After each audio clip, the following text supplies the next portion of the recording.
Join me as we watch how an ordinary guy gets trapped in his favorite comic book and meets the goddess of his dreams. Knowing the original plot, he realized a brutal truth with his current power. He could never protect her, guarantee her a happy ending. He decided to become her personal villain. Your little game is over, Agostic.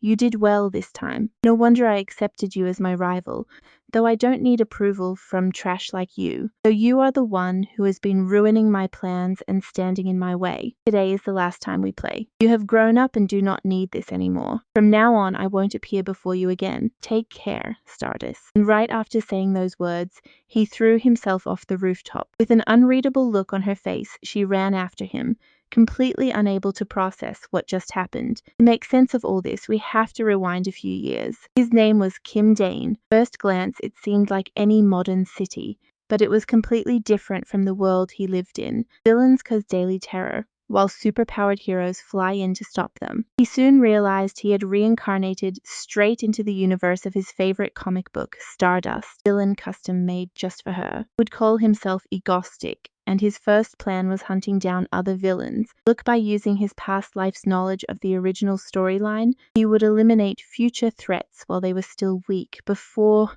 they could cause any real disasters. He would not let those bastards hurt his favorite heroine, Stardust, and since he knew the script, he also awakened his own powers in this new world. Quickly located his very first target. Primary ability of Agostic was short-range teleportation. Putting right next to his target, he immediately activated his second power, telekinesis. Without even breaking a sweat, he took down the villain, who was studying mall blueprints. Just as he suspected, a terror attack was planned. In the original story, he became an S-rank villain, who would wear a rhino mask to ruthlessly slaughter hundreds of innocent citizens. Suddenly, a voice blared in Stardust's earpiece. The Hero Association reports gunfire. Get to the location in under 5 minutes. Before leaving the scene, Agostic left his signature mark. Soon after, the association confirmed the deceased was a C-rank villain named Rhino. Based on the style, they suspected the same guy who wiped out the A-rank villain Enzodia before vanishing without a trace. They swore to capture him with her own hands. Meanwhile, the news went absolutely viral on the internet. The mysterious villain eliminated a C-rank. People commented that since he only hunted down criminals, he basically acted like a hero. Villains just went to jail. They would only end up escaping sooner or later. It was better to end them. He did what heroes did not dare to. Seeing these comments, he could not help but complain. I know what you are thinking. What am I doing now? What are you muttering over there? Keep your voice down, warned Hanzo, his genius hacker ally, because he killed a criminal. The public thought he was a hero. At this rate, Agostic's reputation would only keep getting better. He would hate the heroine for trying to catch him, ruining Stardust's public image. He had to stop this. He had to prove Agostic was a real threat. This is why he prepared to make his official debut as a true villain. He packed some heavy explosives and got ready to take action. His target was a massive 111-story observation tower, famous for its incredible scenic views. Suddenly, his voice echoed over the speakers.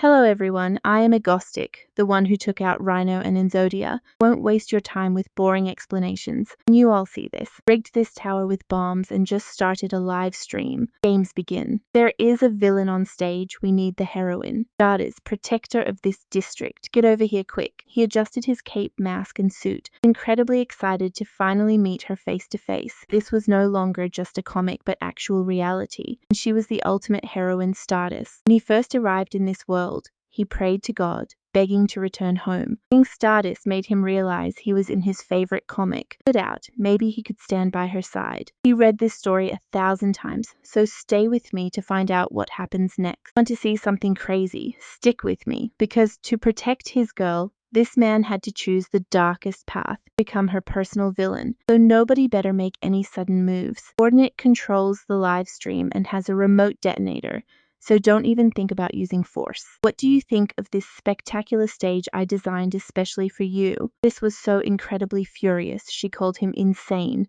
demanding he free the innocent civilians immediately so she could lock him up. Since that is the request of Stardust, the very symbol of justice, of course I will let them go. Letting them out that easy would be boring. Right now, if anyone presses the down elevator button, the opposite tower blows. Only 30 minutes left before all the bombs explode. Better hurry and press that button. You're strangers, and if strangers die, it won't weigh on your conscience, right? Stardust was absolutely furious, but there was nothing she could do at that exact moment. Everyone to see how selfish humans are. My game, a Agostic's game. And inside that tower, everyone was thinking the exact same thing. The people on the other side pressed the button first. Everyone in their tower would inevitably die. Now pay attention here, because nobody could guarantee the other group wouldn't betray them first. Stardust knew that even if she defeated Agostic instantly, if other hidden detonators existed elsewhere, tons of people could die. That is why she immediately asked if he really enjoyed using them as toys. It is not them I find amusing, but you, Stardust. You are one of the fewer rank heroes with iron convictions, and you would never yield to evil. Honestly, I respect you. Stardust did not understand what he meant by that. In reality, Kim Dane just wanted to publicly praise her right in front of the entire nation. Since you look so helpless, I will let you play. I will connect you to everyone desperately waiting for their savior, and convince them not to press the button before 30 minutes pass.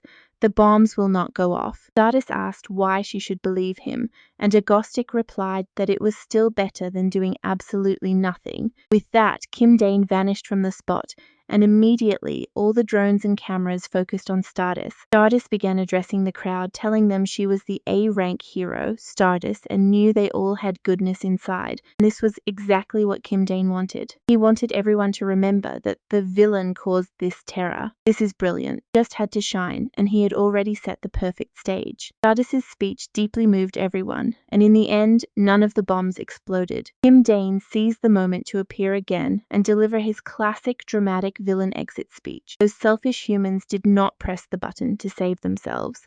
How is that possible? Someone should have. There have been at least one selfish person like me. Humanity cannot be this generous. Stardust instantly shut him down. People are not that selfish, and deep down human nature is good. Kim Dane acted like a defeated villain, dramatically pointing his finger right at Stardust. This happened because of you.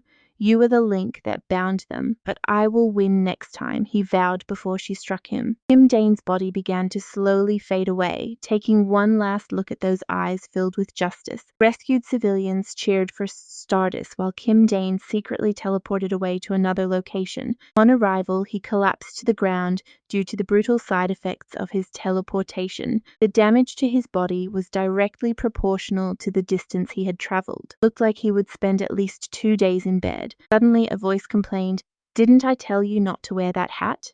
It looks terrible, like some cheap villain. Quick, get me some water because I am dying here." The way he drank that water was pretty comical, but at least he made it. Meanwhile, a breaking news report appeared on television. A villain with 0 casualties has emerged. The bastard Agostic really played with everyone's minds. Next time, I swear I will catch him. A major emergency meeting was called at the Korean Hero Association because the dreaded A-rank villain, Agostic, has caused an absolute massive uproar. Agostic, male, wears a mask that seems to distort and weaken the perception people have of him. We already know all of that information. Move straight to yesterday's incident. And that is where we leave it, teleporting to plant bombs on the outer walls. Stick with me today, because forensics just proved that high-performance homemade bomb had the absolute power to blow up the entire observatory. Did he really build it all by himself? And what about the hacking? Still 0 clues on how they bypassed the most advanced defense system. Analyzing the live stream, they did not detect any user with high-level hacking abilities anywhere near the scene. In short, Agostic might have a highly brilliant technical assistant working for him from the shadows. This ally probably manufactured the explosives. By the way, Agostic also seems to have a sick obsession with the hero, Stardust. It's extremely obvious from the direct messages he keeps leaving for her at all his crime scenes. The president of the Korean Heroes Association, Park Junho, looked at Stardust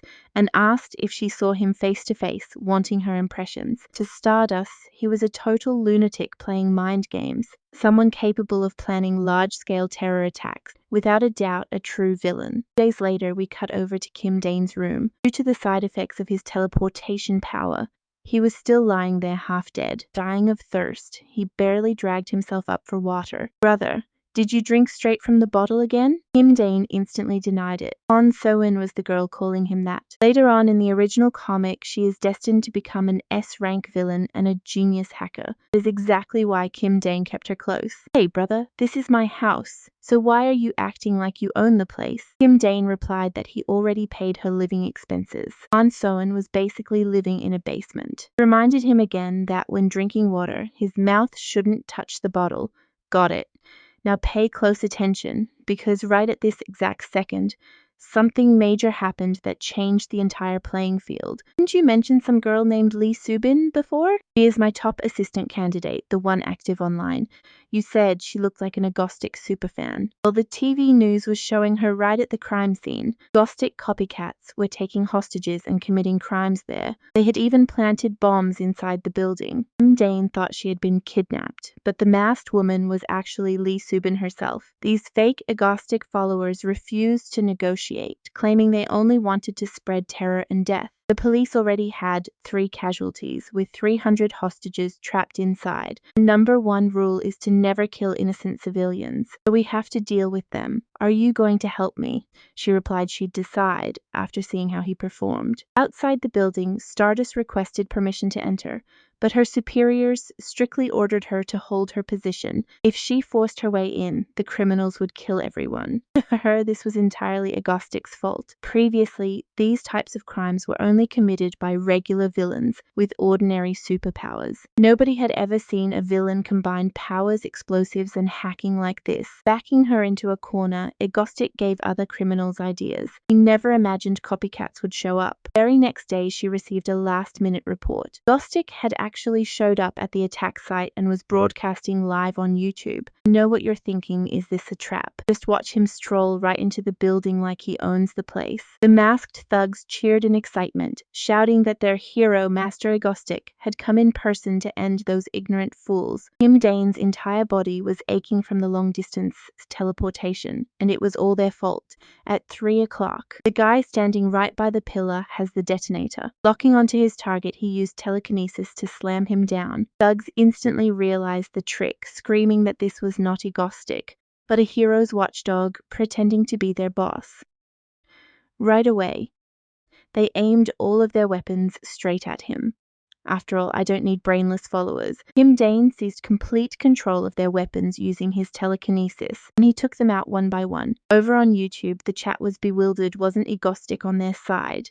Why was he attacking them? Meanwhile, Stardust got the green light and plunged straight into the danger. Her mission was to rescue the hostages from both the terrorists and Agnostic. Soon only one criminal remained, and a voice echoed in his ear. Brother, don't kill her. Confirmed she had been dragged there by force and played no part in the crime. Thinking she was about to die, the girl burst into desperate tears. Kim Dane pulled off her mask, revealing Lee Subin, the very person they had been searching for this entire time. He kept sobbing and apologizing over and over, stared intensely at her and asked why she wouldn't stop crying. Then he turned to the trapped hostages to apologize, saying that even though he didn't do this copycat crime happened because of him. And trust me, nobody on the internet could believe what we were witnessing. All right, let's dive into this crazy villain who literally promised to send compensation money straight to every single hostage's bank account and to check their balances, while also apologizing to the families of the 3 victims who tragically lost their lives. Promised to send them the highest financial payout possible. Kim Dane knew all too well that routing those massive funds through stolen accounts was incredibly risky. They would eventually track it anyway,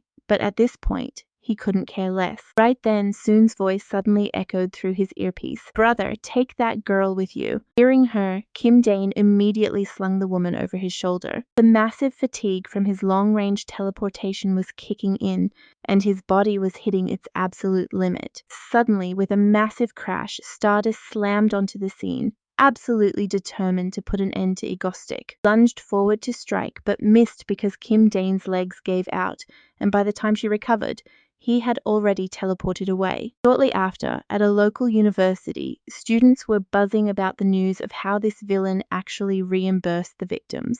In fact, the internet had already given Agnostic a hilarious nickname, Mango Stick. Jin Haru stared at her screen with an anxious face, prompting her senior, Kim Chi-han to ask if she was struggling with her homework. Nothing, I just spaced out for a second. Little did anyone know, the elite A-rank hero Stardust was actually Shinharu. While on duty, she utilized a perception filter device to completely mask her identity, hiding the fact that she was just an ordinary college student. Shinharu was anything but ordinary. Right now she had a massive headache named Egostic. Selfish prick constantly ranted about how corrupt and selfish humanity is. So why the heck did he save those hostages? Suddenly, Kim Chi-han pinched her cheeks, teasing her for having that dead-eyed face again. Stop overthinking and let's go grab your favorite mango shaved ice. Hearing that, Shinharu was instantly incredibly tempted. Ridiculous nickname Mango Stick flashed across her mind. Her expression soured in instant frustration. Her senior had no clue that not even her beloved Mango could save her mood today. Damn villain was living rent-free in her head. She absolutely had to catch him and expose his true identity. Bill went for her dessert though, but watch closely here while she's eating.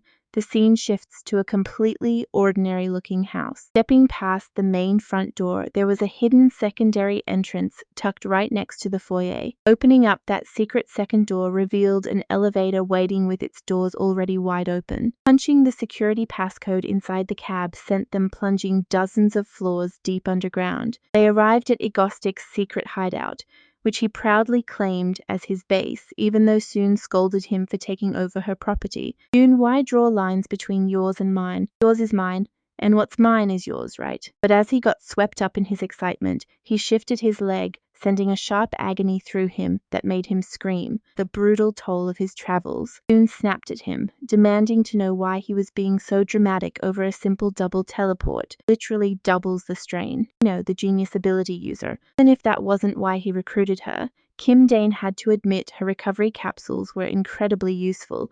Returned from grocery shopping and asked them if they wanted anything to eat. Kim Dane froze, asking how a wanted fugitive could just casually walk outside, but she simply claimed her bangs covered her face. Deadpanned back that dressing like that made her look 10 times more suspicious. The mention of food soon dashed over. Honestly, I think we both know she was only brought here to do grocery runs. He asked Soon why she made him fetch her, and she confessed she wanted to turn Subin into her official assistant. Subin hadn't committed any serious crimes yet. They could easily offer her a safe haven. Kim Dane was absolutely against harboring a literal terrorist. What if she decided to start shooting inside the base? In reality, Subin never planned that attack. She was just dragged along by her followers. Your name is Lee Subin, right? I already know basically everything about you. Your parents were researchers for the Hunan group. Shocked, Subin asked how she knew, and soon revealed she found it on the dark web. You want revenge, don't you? Wanted to make them pay for what they did to your late parents. We're actually targeting the leaders of the Hunan group too, since we were also victims of their cruelty. Only when we track those people down and utterly destroy them will we finally get our closure. So what do you and I make of this? This girl, just like Soon, was another tragic victim of the Hunan group. Come along with me to see how he convinced Seo to join him, promising her the ultimate revenge. Of course, he also did not want Seo to become the terrifying S-rank villain of the original story. Lee Subin, she never appeared in the original story, so she was probably just an irrelevant side character. Meant she posed no real threat, though he still had no idea just how useful she could be. The two girls, bonded by shared pain, hug and burst into tears. Kim Jane could barely process how fast their emotional connection was growing, and from that very moment, Soon's disguise as a boy completely crumbled. That is right, Taewin had been pretending to be a boy this whole time, so Kim Dane decided to stay out of it and just went to sleep. Meanwhile, somewhere else, a man was forcing a woman to eat with him, saying he only liked her. Did you really have to look so miserable? Just then, a cop arrived, saying he was reported for violence and had to go to the station. The guy ordered him to get lost immediately. The officer responded coldly, "That is resisting arrest, so I am taking you in." The guy scoffed, "You are just a cop. What are you so proud of?" He immediately activated his power, teleporting the officer straight to a rooftop and then pushing him off the edge. That man was the notorious A-rank villain, Kim Hopchel. Now pay attention here. In the original story, this villain was actually more popular than the heroes, completely overshadowing them and paving the way for the future supervillain, the terrifying S-rank supervillain, the White Witch Han Sen. Her opponent was still Stardust, but the current Hansen was not ready. In fact, she was already screaming at Kim Dane just for drinking some of her orange juice. Lee Sabuin quickly clarified that she was the one who finished it, promising to buy her more orange juice later. The moment Seoen realized her sister drank it, she instantly changed her attitude and said it was fine. Kim Dane realized this girl was just taking it out on him, so he decided to tease her right then and there. What? Let us uncover the tragic history of the sole survivor of the Hannon Group's Illumination project, where they ran illegal experiments on hundreds of kids. One day, an unexpected side effect manifested in one of those children. Everyone involved died except for Seo, who dragged her broken body out of the facility to hide deep underground. There she built the base they used now, living completely alone for years until Kim Dane found her, though she was extremely defensive back then. Kim Dane asked if she wanted revenge, assuring her that he actually needed her help, not come here to hurt you. My only goal is to save you. In the original plot, her twisted desire for revenge made her an S-rank villain destined to die, something Kim Dane could not allow under any circumstances, even though she was already his accomplice. And let's face it, that technically made her a villain. Still had to guide her down the right path, but she had no manners and angrily snapped, asking what he was staring at. Would not understand even if you kept staring. On the other hand, Lee Sububin lost her researcher parents but self-taught herself enough to get into a prestigious tech university. In the future, she could really help soon, but since Kim Dane did not know her character, she felt a bit suspicious to him. But her cooking was the best part. Look closely because Soon just pulled out a GPS tracker. Kim Dane asked why she made that, and Soon snapped back, asking if he had already forgotten their real job. The tracker is for their next target. A B-rank villain named Kim Hokshul who possesses teleportation abilities. He can only teleport short distances, but his ability has absolutely no negative side effects. It means he can spam it, and since you cannot grab him with telekinesis, he is incredibly annoying. You know they must strike.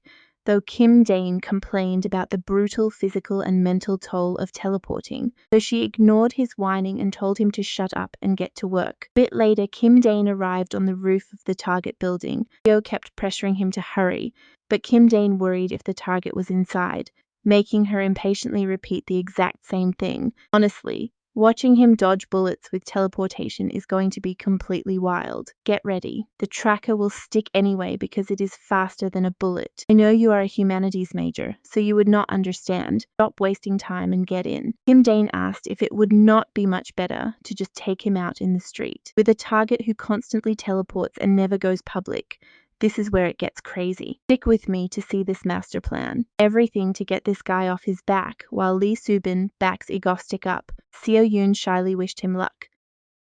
Immediately, Kim Dae-in teleported straight into the house of the A-rank villain, Kim Hak-sho.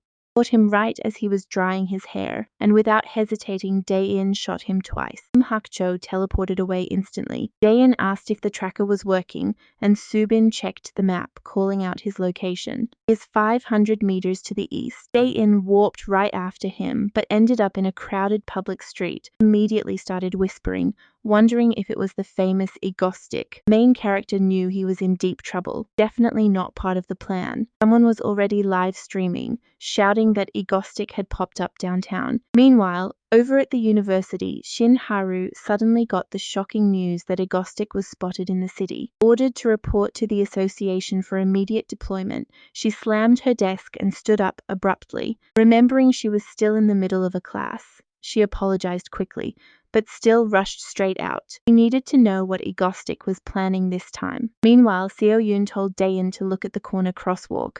It looked like their target was indeed wounded. Without a single second thought, Dae-in teleported over, ready to finish him off. Right at that exact moment, a truck barreled straight toward him. Kim Hak-sho's trap. He wanted to crush his attacker, but pay close attention here, because Dae-in dodged that massive truck with some insane teleportation. Kim Hak-cho never expected his perfect trap to fail, so he immediately used his teleportation to flee once again. Landing safely on a building rooftop, it finally clicked in his head that his relentless attacker was actually Egostic. That meant those other slaughtered villains didn't die because of some personal grudge. though honestly, he didn't care anymore. Voice echoed, calling him an A-rank villain and sending him to hell, making onlookers wonder if Agostic only targeted criminals. Kim Hak-cho ran again, triggering an intense high-speed chase where both of them warped repeatedly across the city, then grabbed a random pedestrian and threw them backward. Day-in caught the hostage safely, and since Kim Hak-cho was already bleeding from those bullet wounds, he finally collapsed. Dayan looked down on him, coldly stating that he knew every single crime the villain had ever committed, stole tens of billions in assets, and directly caused the deaths of 4 completely innocent people. Then Dayan turned to the crowd, asking if they wanted him to live, and everyone screamed to kill him without mercy. Kim Hak-cho cursed them in a rage, screaming that demanding his death made them no different from a monster like him. Dayan knew for a fact that this guy would eventually become an S-rank villain, costing hundreds of lives. Worse, he would end up hurting Stardust. I know what you're thinking, and yes, Dayan ended him with several shots. The weirdest part was seeing the crowd cheer wildly instead of running away in panic. That was definitely not normal. Aside from the existence of actual superpowers, this world honestly felt a lot like his old home. But with every crazy event, Dayan remembered this place was vastly different from his reality, and he would never get used to it. He aimed his gun at the crowd, asking if they feared him as a villain, until a sharp voice suddenly cut him off. It was Stardust, who had just arrived. Dayan knew that causing a bigger scene here would draw way too much attention. In her everyday life, Stardust was just a cold, ordinary college student. When she transformed, she used an old-school, adorable hero tone that he found absolutely precious. She demanded to know what he had done, to which Dayan simply threw the question right back with heavy irony. He said he just put down a dangerous A-rank thief, doing the job the heroes avoided, leaving her completely speechless. If it was an A-rank, heroes could execute him. But she questioned if he actually believed himself to be a hero. Day-in saw the perfect chance to make the crowd support Stardust, since plenty of onlookers were recording them live right now. Though he admitted it was illegal for a villain like him to play vigilante right in front of a real heroine, he declared his admiration for her unshakable sense of justice, and withdrew, leaving the surrounding crowd murmuring in deep confusion. Only heroes catch bad guys. Stardust always seemed to arrive only after all the hard work was already done. Could never catch a teleporting enemy. So what did our villain actually do wrong here? Dayan honestly felt like the entire original storyline was spinning completely out of control, and screamed through the earpiece, telling him to stop giving grand speeches and get back immediately. Running out of time, Dayan warned Stardust he'd keep committing crimes. This heroine's obsession is just getting started. Get ready, because you and I are about to watch something insane. Challenges Stardust to stop him right before warping away and letting the crowd scatter. Stardust was left standing there alone with a deeply conflicted look. Once Kim Dayan got back home, Seo Yoon immediately called Lee Subin to help him recover from his teleportation side effect. They had to struggle together just to drag Dayan's body. While online, users were already starting a poll about him. Compared to the cold and old-school Stardust, everyone preferred the true man of the hour, Mango Stick. The votes supporting Agostic completely crushed Stardust in the poll. Reading the comments, Stardust's face darkened with unreadable thoughts back when she was only 17. Someone brutally murdered her parents. In a rush, they fled before finishing the job, allowing her to barely survive. That very night, her Stardust powers awakened. Meanwhile, back at their base, Kim Da-in finally opened his eyes. Seo Yoon told him to eat something while the news played, reporting on the notorious A-rank villain Agostic. He had defeated the A-rank villain Rhino and that dangerous S-rank criminal in Zodia, brought excitement to the boring lives of citizens, and that tower incident ended with 0 casualties. He even stopped his own followers' terror attack and paid the hostages massive financial compensation. After that, he defeated Teleport, an A-rank villain the association considered one of their toughest targets. Now watch closely. The public doesn't even see him as a villain.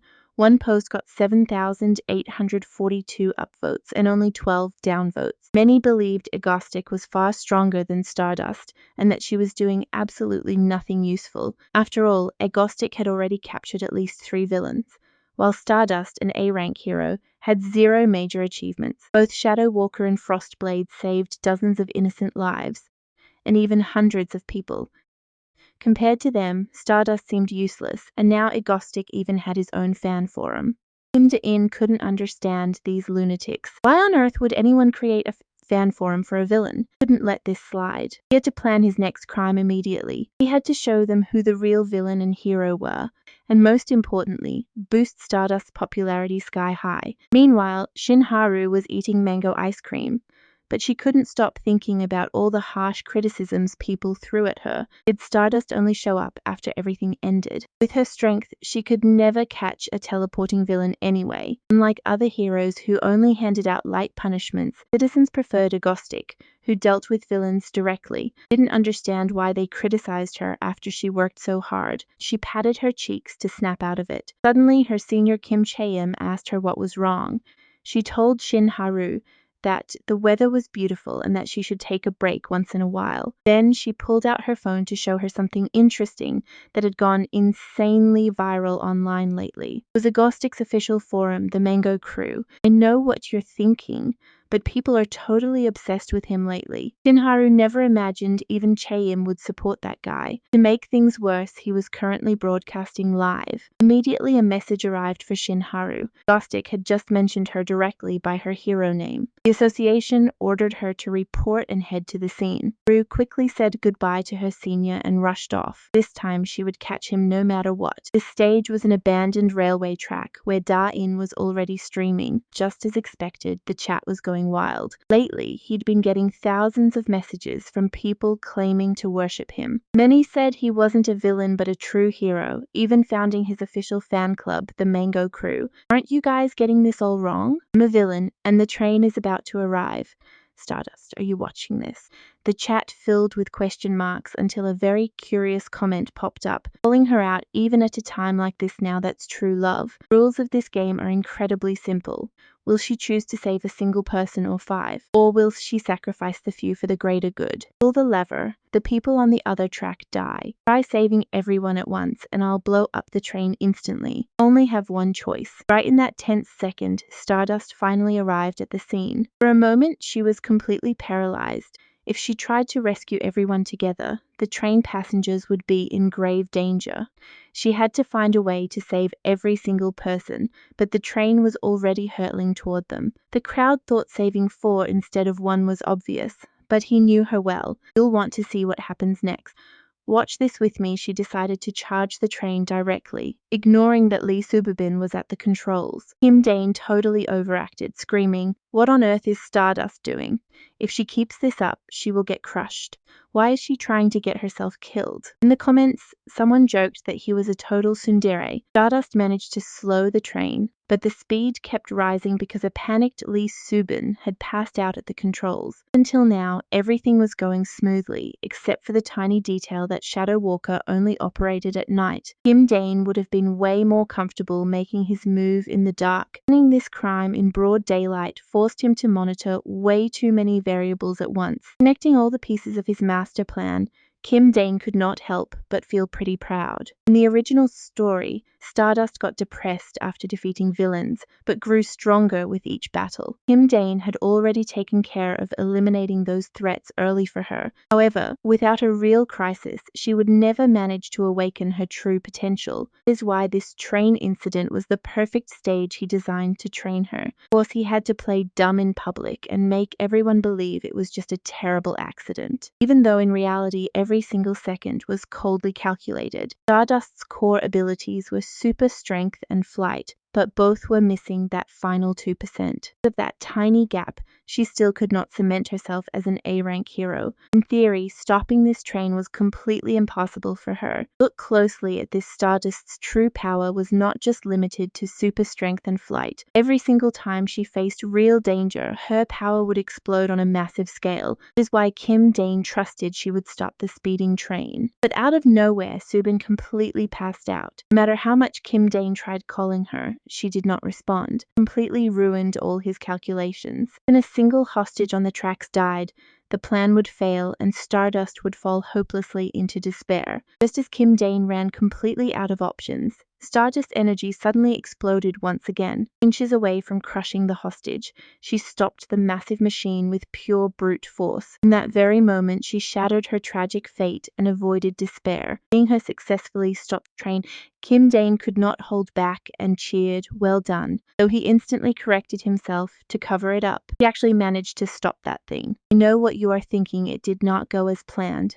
but she solved the dilemma her way. Some users questioned why Agostic cheered like that, but public opinion had already shifted completely to Stardust's side. This event completely cleared her public image, which was exactly the result Kim Dane was looking for. Staring directly at the livestream camera, he declared, "Did you all see that? That is the hero Stardust. As long as she wants to save lives, her strength is limitless." After exhausting every last ounce of her energy, Stardust ended up passing out. Seeing her fall, Kim Dane instantly teleported to her side. She could barely open one eye to see the villain Agostic watching over her. "Well done. Won this time. I'm leaving now, so get some rest." The gentle touch, Kim Dane closed her eyes. Criminal act ends here. Thanks to everyone for tuning in, leaving viewers deeply intrigued by the bizarre tension brewing between the two of them. Next morning, Soin burst in, shouting to wake him up, complaining that he only pulled off one stunt and already looked like a walking corpse. Nagging, she cooked up 3 bowls of instant ramen and served them right to him. Lee Subin could not believe Soin actually made something edible. Kim Dane patted her head, thanking her with absolute warmth. Inhaling the ramen, the 3 turned on the TV. They wanted to see how the national media reported yesterday's criminal stunt. Kim Dane was absolutely sure his reputation as an arch-villain was now firmly established. Stardust's fame would also skyrocket, making this the perfect plan to kill 2 birds with 1 stone. When Soin read the main headline, she burst out laughing. The news claimed Stardust and Agostic were in a secret relationship. Anchor went on to explain that after the A-rank hero's dramatic train rescue, they had to analyze this photo. Looking at the photo, chemistry between the villain and heroine screamed romance. And Haru was watching the news at that exact moment. She was so furious that she shattered her teacup, completely unable to process such utter nonsense from the press. The report continued, Korea's most infamous villain, Agostic, and the rising superstar Stardust were in a passionate love affair. And trust me, once you and I see that viral photo, we will completely understand why. Written on the bomb, and trust me, that was only the beginning. It said the bomb was a gift for Stardust. Now, just look at this scene and the tender eyes of Mango Stick. Not love, then what is? After that touch from Mango Stick, Stardust closed her eyes and slept peacefully. Not count as a date, then what does? Back at school, Shinharu kept watching the video, wondering if the entire world had actually gone completely insane. How could they say she was in love with such a crazy villain? That would never happen. Absolutely never. Yet, while hatred and disgust boiled inside her, a strange feeling began to mix in something she could not even comprehend. Chi-hin approached her. Haru, today we are going to heal your poor soul from all that homework stress. Let us go party. Pay close attention here. Back at the secret base, Han Son was rolling on the floor, begging to go out. Since they had already completed 2 successful crimes, Kim Dane finally agreed to let her go out. Jumped right up and celebrated with pure excitement. In the story, he was a clear supervillain, yet he drew such an incredible expression from our heroine. 3 years ago at the Hero Association, back then, the association revealed a piece of equipment that was absolutely essential for any active hero. It was called the Perception Filtering Device, known simply as the filter. Once a hero entered the machine, a special layer masked their face, causing facial blindness to anyone who looked at them. But if a hero ever showed their real face to someone they knew, the filter would stop working instantly. Everyone present knew exactly how dangerous it was to expose a hero's real identity. It would not just destroy their career, it would ruin their entire life. That was the golden rule to remember. Right at that moment, the terrifying Crocodile Man appeared and started unleashing absolute chaos everywhere. Shinharu had no time to head back and activate the filter, but she believed a true hero must never run away. prepared to fight him barefaced. Right then, a voice suddenly shouted, "It is Egostic. Gostic is here." Haru heard it too. Greatest villain of this entire era. Like enemy of Korea was me, Egostic. Think about it with me. I knew Stardust would suffer if her face was revealed. Rose normal everyday life is sacred. That is why I immediately provoked the Crocodile Man. For nothing but trash. The Crocodile Man recognized him immediately. The guy standing right there was Egostic, the same villain who was acting so affectionate with Stardust. The livestream chat went wild over the arrival of Stardust's obsessed fanboy. Meanwhile, Crocodile Man quickly scaled up the wall. He leaped onto the roof, charging straight at Kim Dane, who simply teleported right above his scaly head. "You know my name, but not my teleportation," he taunted, giving him a playful tap on his head. The mutant tried to strike back but missed completely, roaring in absolute fury for a fair, clean fight. Kim Dane replied, "I am the villain, Egostic. Why would I ever fight fair?" Still, he remembered he needed to justify why Egostic had suddenly shown up in this location. Otherwise, people would assume he only came for Stardust. Looked at the mutant and said, "Hey, Crocodile, let me ask you something. Who did you attack?" Crocodile Man snapped back, "My goal is Stardust, so fighting you is the most natural thing here. I'm way too interested in Stardust, and that makes you my enemy." Kim Dane could not grasp that twisted logic, but the live chat comments were already going absolutely wild. This dumb villain knows Mango Stick likes Stardust. No clue about the teleportation, but he knows he loves her. Two guys fighting over one woman.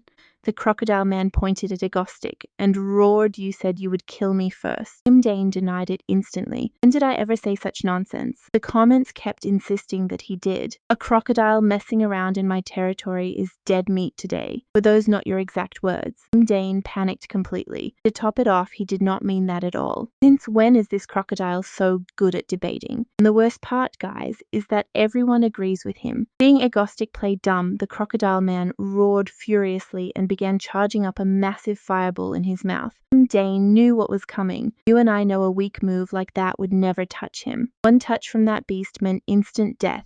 But stick with me, watch how many weapons he has hidden up his sleeve. Tons of weapons floated in midair. In his telekinesis, he fired them all at the exact same time. Smoke cleared, the Crocodile Man was completely unscathed. "You really think some simple bullets could scratch me?" But Kim Dane just smirked, because this was all part of his master plan. He needed his enemy arrogant, then suddenly took off his mask. Quickly putting on a gas mask, he whipped out a spherical bomb and chucked it straight at the massive reptile. The explosive landed right down the monster's throat. And then boom, a massive face-melting blast rocked the entire area. In the original webtoon, that tough skin gave Stardust a massive headache, and Dane was fully prepared for it. The live chat went absolutely wild, saying the association should just name Mango Stick an official hero right now. Himself a villain, he had just saved the city. Feeling that much psychic energy comes with a heavy price. Now, pay attention here. His body was completely pushed past its limit, and he didn't even have the strength to recall his weapons. Lifting his phone felt like absolute torture. Rushed to clear things up on stream, claiming he only showed up because he hated that oversized lizard. Definitely didn't do it to help Stardust, and certainly not for justice. His chat immediately laughed, saying, "Yeah, right, totally believable." Just then, Stardust arrived in her hero suit. Seeing the defeated lizard unconscious on the ground, she asked if he did this. Kim Dane coldly replied that the beast was just in his way. But Stardust wasn't done questioning him yet. When she asked why, he scoffed and said the guy kept yelling rumors about them being in a romantic relationship, and that annoyed him. Immediately after saying that, Kim Dane muted the audio of his live broadcast, then whispered to Stardust to never reveal her real face again. Identity got out. Her life would turn into a living nightmare. Before she could even process his warning, he faced his viewers again and announced he was ending the stream. A major event is happening next month, so stay tuned for that. His chat went crazy, desperately demanding to know what they talked about while the stream was muted. But before Stardust could react, he teleported away. Back at his hideout, Kim Dane coughed up blood, his body completely broken from the strain. Very next second, he collapsed completely unconscious onto the cold floor. Meanwhile, Stardust picked up the mask Kim Dane had left behind, softly wondering how he always managed to read her mind. Back at home, Shin Haru went online to check the breaking news. Headlines reported that the dangerous A-rank villain, the Crocodile Man, was arrested after his defeat by Agostic and sent straight to the high-security superhuman prison. Incredibly, Agostic, who was also an A-rank villain, had arrived on the scene first. Not a villain anymore. At this point, the guy actually had a massively loyal fan base. I know what you're thinking, is this guy even a villain? Shin Haru had a massive headache seeing literally everyone loving Agostic, but then his warnings echoed in her mind, never show your real face to others like you did today. She couldn't help but wonder if the public was right, and she was the only one who had it wrong. Meanwhile, Kim Danes was still in a coma, and Seo-in blamed Stardust for his terrible condition. In the middle of her complaining, Kim Dane finally opened his eyes, asking why everyone looked so depressed. Immediately hugged him, crying her eyes out, and he realized he had been unconscious for 3 whole days. And the reason was simple, he had overused his teleportation and telekinesis too many times in a row. Teary eyes, Seo-in demanded he take better care of himself. Kim Dane never expected her to cry this much for him. Yes, all those video games we played together weren't a complete waste of time. Subin also asked why he rushed to fight the crocodile, saying anyone who saw him would think he's a true hero. Seo-in chimed in, reminding him he always brags about being a supervillain. So why is he constantly saving everyone? Kim Dane explained that if he hadn't stepped in, Stardust would have fought alone, which would have ended in disaster. If a hero's face gets revealed to the public, all their private info gets leaked, every single enemy would hunt her down. So Seo-in asked him, what does that have to do with us? Kim Dane revealed a harsh truth. Their world had been completely broken and unfair from the very beginning. Good and evil are never truly balanced here, which is why superhuman beings would much rather become villains. And what do you and I make of this? Heroes don't get paid, they get hunted down, and villains humiliate them. And I really think about it, becoming a villain is just way more appealing. Just look at Korea's A-rank heroes. We have Stardust, Shadow Walker, and Frostblade, but A-rank villains.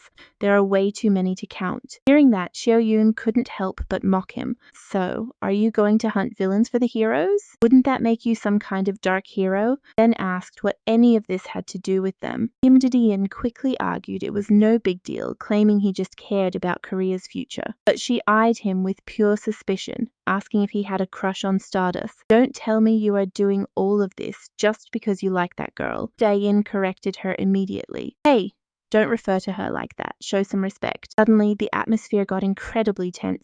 Lee Soo-bin quickly stepped in to calm things down. Seo-in, didn't you say you wanted to talk about something? Seo-in finally remembered. Right, summer is almost here, so let's go on a trip. Dan loved the idea. First, they needed another scheme to make the public hate him more, forcing Stardust to grow even stronger. There was absolutely no guarantee that another beast like Crocodile Man wouldn't suddenly show up again. Stardust had fought Crocodile Man back then. It would have been a complete disaster. Complained. Now pay attention, here are they actually going on a trip. They even ended up making a pinky promise. Only then did Seo-in go pack her bags. Their next mission, Dae-in already had dozens of plans lined up. Since the tower and train incidents both happened on land, this time they had to choose between the water or the sky. Dae-in racked his brain for ages until he found his answer while watching a news report about a plane crash. Both Seo-in and Da-in let out a chilling laugh at the exact same moment. Soon after, aboard a flight cruising high in the sky, passengers were casually chatting and laughing in the cabin. The lights suddenly shut off completely. First, nobody really thought anything of it. They even thought the dark made the sky look cooler,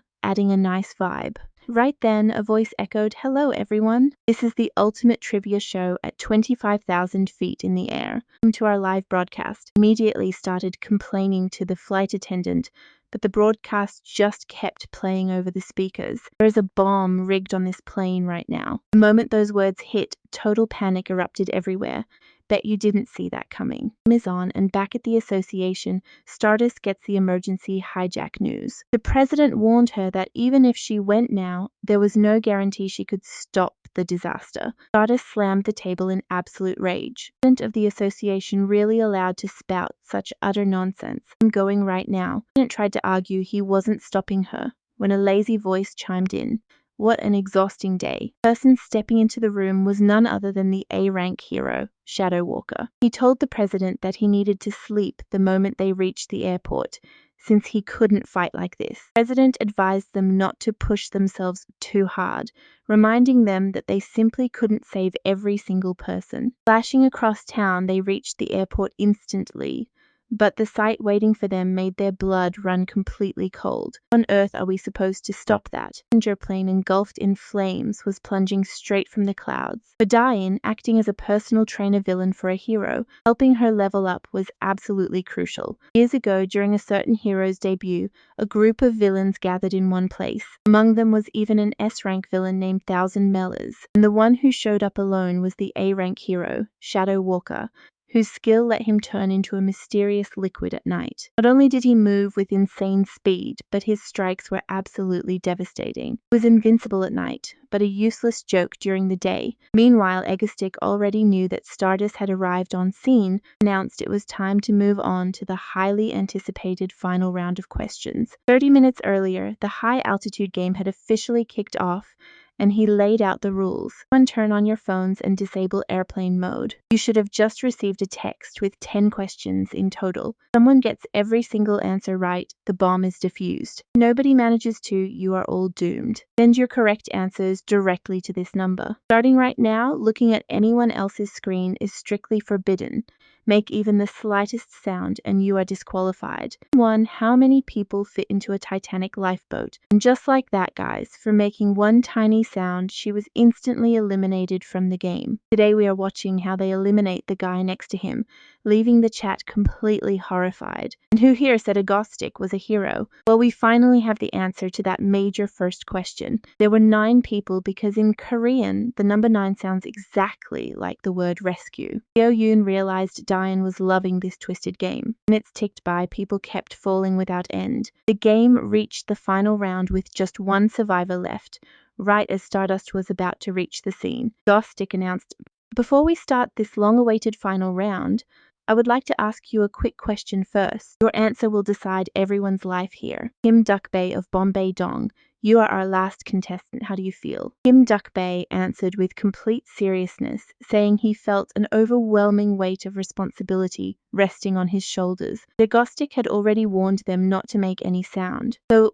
everyone lost and the plane is going down. Mention here because the stage is set for our heroine Stardust to witness this absolutely horrifying scene. Desperately asked the president what she should do, but he just replied, "What else are you going to do? Give up. I am busy writing a public statement right now. The minister is calling me, so I must hang up." Last time she barely stopped a runaway train, but seriously, how is she supposed to save an entire crashing airplane? In that moment, she remembered the night her parents died, the very she swore to get her revenge, not save anyone, just like back then. But suddenly a familiar voice echoed on her communicator. Kim Diane thought this terror attack was proving to be way too easy since he was controlling everything remotely. However, Seo Yoon noticed something strange right away. Why is Stardust just standing there without making a single move? The moment Diane saw her, his expression flipped completely. What is Stardust doing? Seo Yoon patched me into her communicator. "Quickly, hurry up, we have no time left." Suddenly, a familiar voice echoed directly inside of Stardust's ear.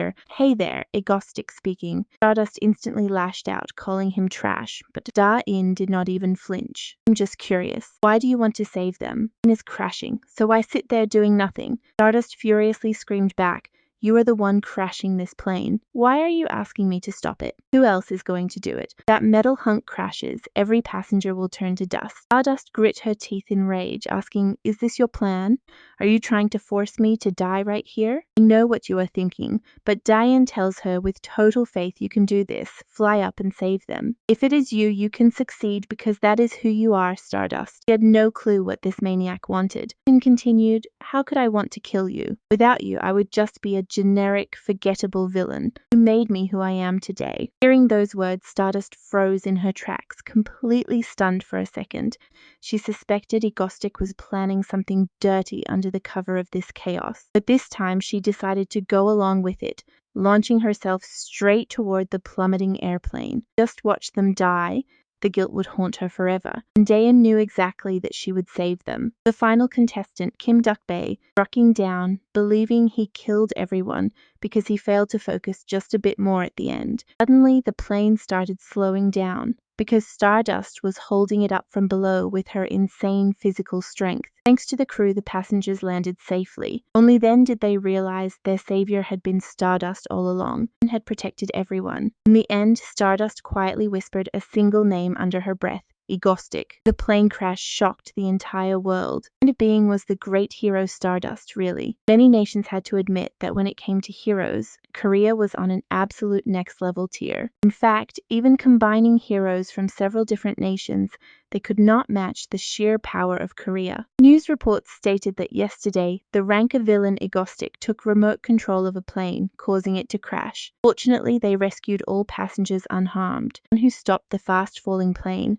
was the nation's pride, the great Stardust. Many experts had claimed that with her current skills, it was impossible to stop the fall. Of course, you and I know Haru watched this exact news live. And her phone rang, and a voice on the other line said, "Hey, the president gave you the day off. Come see the ocean and let's relax together." All right, you and I are about to dive into one crazy journey. Shinharu has not had fun in forever, so she happily agreed to go out tomorrow and invite Kim Ja-sun. Remembered what Egostic told her: you can definitely do it because that is just who you are. She knew no one had ever believed in her like that before, and yet he was nothing more than a villain. So why on earth did he ask her to save that plane? He knew she could stop it and save everyone. Why did he make the plane crash in the first place? Without you, I would just be some ordinary run-of-the-mill villain. You are the only one who made me who I am today. There were still too many questions surrounding Egostic. For some reason, Shinharu felt there must be another motive behind everything he did. So she decided to investigate his every move during this time. Right then, the Hero Association gave her a call, informing her that they needed to measure her ability stats once again. On the other hand, Soin was so incredibly excited she could barely sit still. Long-awaited trip day finally arrived, marking Kim Dane's very first real break since he landed in this strange world. Having fun once in a while did not seem so bad, but shortly after departing, they got totally stuck in heavy traffic. Closely here, the air conditioning broke down today of all days, and everyone was literally cooking alive inside that car. Could not help but complain, "Hey, can you not just teleport us along with the car?" Kim Dane shot back instantly. "The side effects would literally kill me. Let us pull over at a rest stop first." Ewan grumbled that they should have taken the train, but Kim Dane rejected that since they had way too much luggage. Ewan noticed something extremely bizarre right next to her. Not look like holiday bags Kim Dane packed beforehand, and that you never know what might happen on the road. Ewan immediately screamed, asking what kind of trip this was, and started causing a massive scene inside the hot car. Not long after, the group finally reached the beach, where the super sweet Lee Seobin bought drinks for everyone. With a slightly blushing face, she told him, "I have always been so grateful to you," leaving Kim Dane totally confused. Grateful for what? Lee Seobin replied, "Honestly, for everything. First of all, thank you for saving me, and thank you for always treating me so well." But Kim Dane replied, "What are you saying? I should thank you. You take care of the house, and most importantly, your cooking is amazing." Hearing that, Lee Seobin whispered softly, "I know what you are thinking," but while she was happy, Kim Dane felt this vibe was a total death flag. Was she seriously about to betray him? And started doubting if she had spiked his drink with something. Meanwhile, over at the Korean Hero Association, 2 staff members were actively discussing the latest results. "Do not think we made a mistake measuring. According to our data, she should not have stopped that plane." The other replied, "That is exactly why the data must be wrong. Could we just not measure her true power from the start?" But Stardust knew deep down that the test data was actually correct. After stopping that impossible disaster, her strength clearly surged. The staff was completely shocked by what they were seeing. Back on the beach, Lee Seobin handed Kim Dane another drink, blushing as she repeated how grateful she felt. Kim Dane figured she was truly going to betray him, so he forced himself to calm down and said, "I will rely on you too." From the side, "Are you two just going to leave me here and keep flirting?" Such a beautiful scene. Lee Seobin hurriedly denied it flirting. "No way, it is really not what it looks like. Since it was a group trip, everyone had to have fun." Hearing that, Kim Dane suddenly scooped Seoin up and threw her straight into the ocean. Immediately shrieked about getting water up her nose. A rare peaceful moment. Just like that, the three played happily on the shore. Meanwhile, elsewhere, someone asked, "Where is our unit attacking tonight?" The answer was crystal clear: the Marriott Royal Hotel. "This time we are going big." Luck would have it, the place Kim Dane and the girls booked was that exact same hotel. To make matters worse, the room was under Seoin's name, and they only booked one. She thought it was fine to save cash.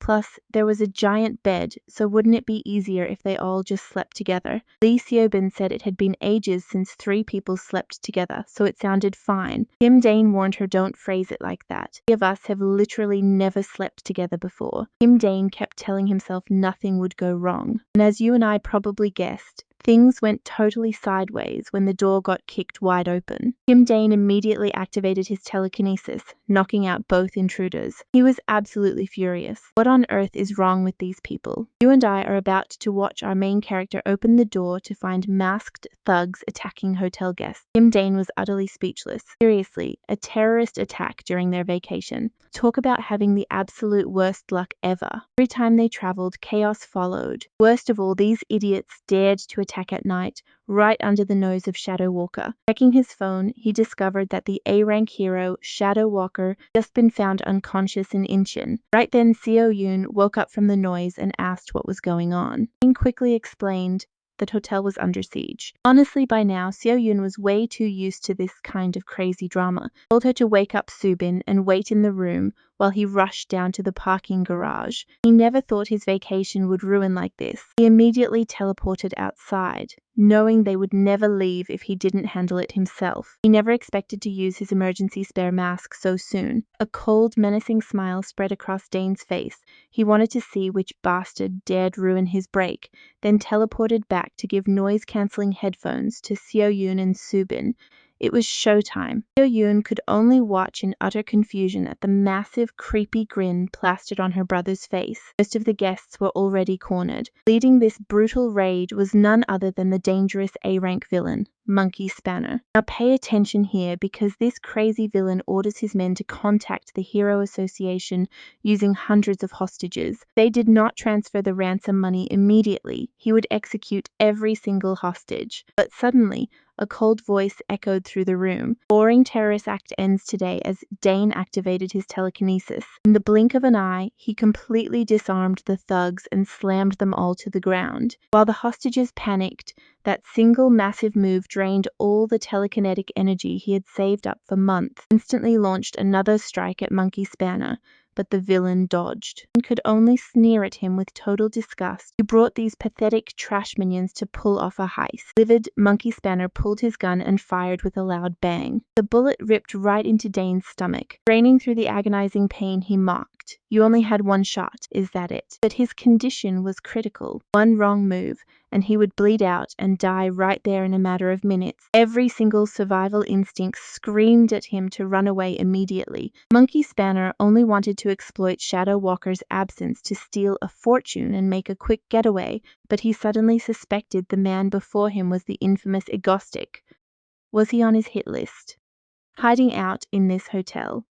Sensing his hesitation, Dane spoke up. "You look nervous, Monkey Spanner. You exactly one chance to run." Furious, Monkey Spanner demanded to know his scheme. Dane simply looked at him and asked, "A plan? That all your tiny brain can think of? You completely ruined my highly anticipated, peaceful vacation. So beat it before I lose my patience." On the inside, believe me, Dane was begging with all his heart for this guy to leave. So dizzy, he could barely keep his eyes open. Meanwhile, Monkey Spanner concluded this was his golden chance to escape. As long as he survived, he could rebuild. One day he would rule as the absolute king of South Korea. Couldn't die in some mediocre place like this. The next second, he converted into a streak of light and fled the building. But right then, a massive clenched fist smashed straight into his face, sending him flying backward with a single punch. The newcomer was the incredible superhero Stardust, who coldly commanded, "You are surrounded. Drop your weapons and surrender now." However, as she looked around, she noticed every single villain was already unconscious, sprawled across the floor. Right after Frostblade, another A-rank hero, arrived. Seeing this chaotic disaster, he couldn't help but make a sarcastic comment. Unbelievable. Fake news that Shadow Walker was down. Thinking they could easily pull off a crime spree and get away with it. Shadow Walker himself showed up. Instantly, all eyes turned to Dane, who could barely even stand. Dane had no idea why all these top heroes arrived from the exact same direction. Stardust cautiously approached and questioned him. "Who are you? Entire attack on your own?" He knew passing out for even a second meant death. Luckily, it seemed they still hadn't uncovered his true identity as Egostic. He needed to buy time until he could teleport away twice. So putting on a calm front, he confidently replied, "Who am I? I am an S-rank hero working deep undercover, hiding my true identity from the world." Hearing this, the 3 A-rank heroes didn't believe a word. Frostblade knit his brows, looking extremely annoyed at his claim. The association has 0 records of any S-rank heroes. Nonsense is this. "Who the hell are you really?" Dane quickly fires back. "Hero Stardust, do you and I not know what a classified mission is?" Alright, stick with me as our main character stares down 2 pro heroes claiming to be a legend from the past. Over the comms, Subin and Seo Yoon had no idea what he was doing, but Dane kept up his shameless act. He mocks them for not greeting their elders, but Stardust just glares back at him with pure intense suspicion. Dane studies her face and shrugs,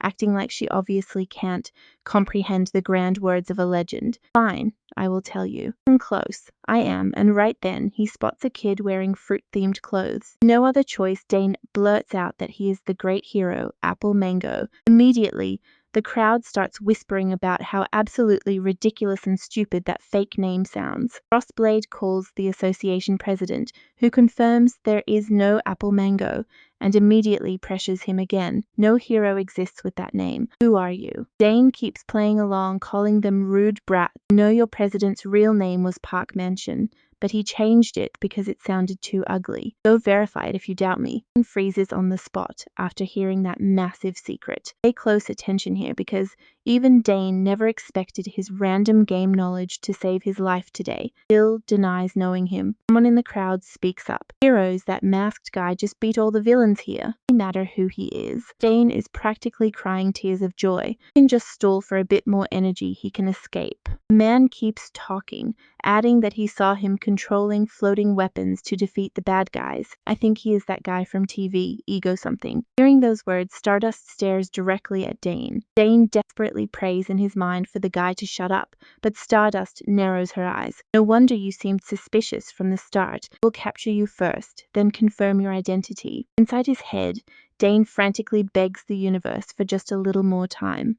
Just a tiny bit. Suddenly, Frostblade unleashes his ice powers to attack, while Shadow Walker instantly teleports right behind him. Then Stardust charges directly at him, but at that exact moment, Dane still cannot move his body. You and I can feel the tension as our wounded main character is cornered, but he teleports away at the last second. A split second later, he suddenly teleports right inside the getaway car next to Seo Yoon and Subin. Dane immediately barks out orders for Seo Yoon to erase any trace of their presence here, including hotel databases and all security footage. And us, we are doomed.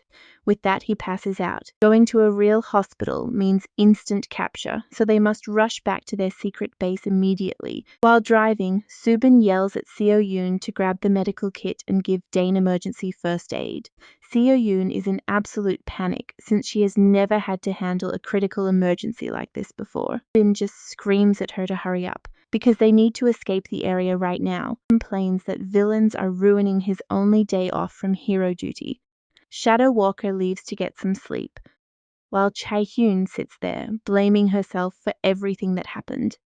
But Shadow Walker shrugs and says she would have come anyway, turning to ask Stardust for backup. Meanwhile, Subin is driving like an absolute maniac, flooring the pedal to 220. Other drivers are terrified, while Stardust makes a vow to investigate Egostic as thoroughly as possible. Once, in his past life, 19-year-old Dane was happily reading the Stardust superhero comic book. The author constantly made the female lead suffer, and then ended the entire story very abruptly. The book took the useless protagonist trope to the absolute extreme, and Dane fell asleep reading it. Only a bright light flashed. Back to the present, Dane is lying inside the base recovery pod. Seo-yoon stays by his side looking exhausted. Subin brings her food, but she has zero appetite. Seeing Dane lying there in such a terrible state, she simply cannot stop crying again. Seo-yoon forces herself to take a bite. Dane's weak voice suddenly echoes in the room. Wow, eating while your beloved brother is practically dying. Dane is finally awake, making her sob with relief.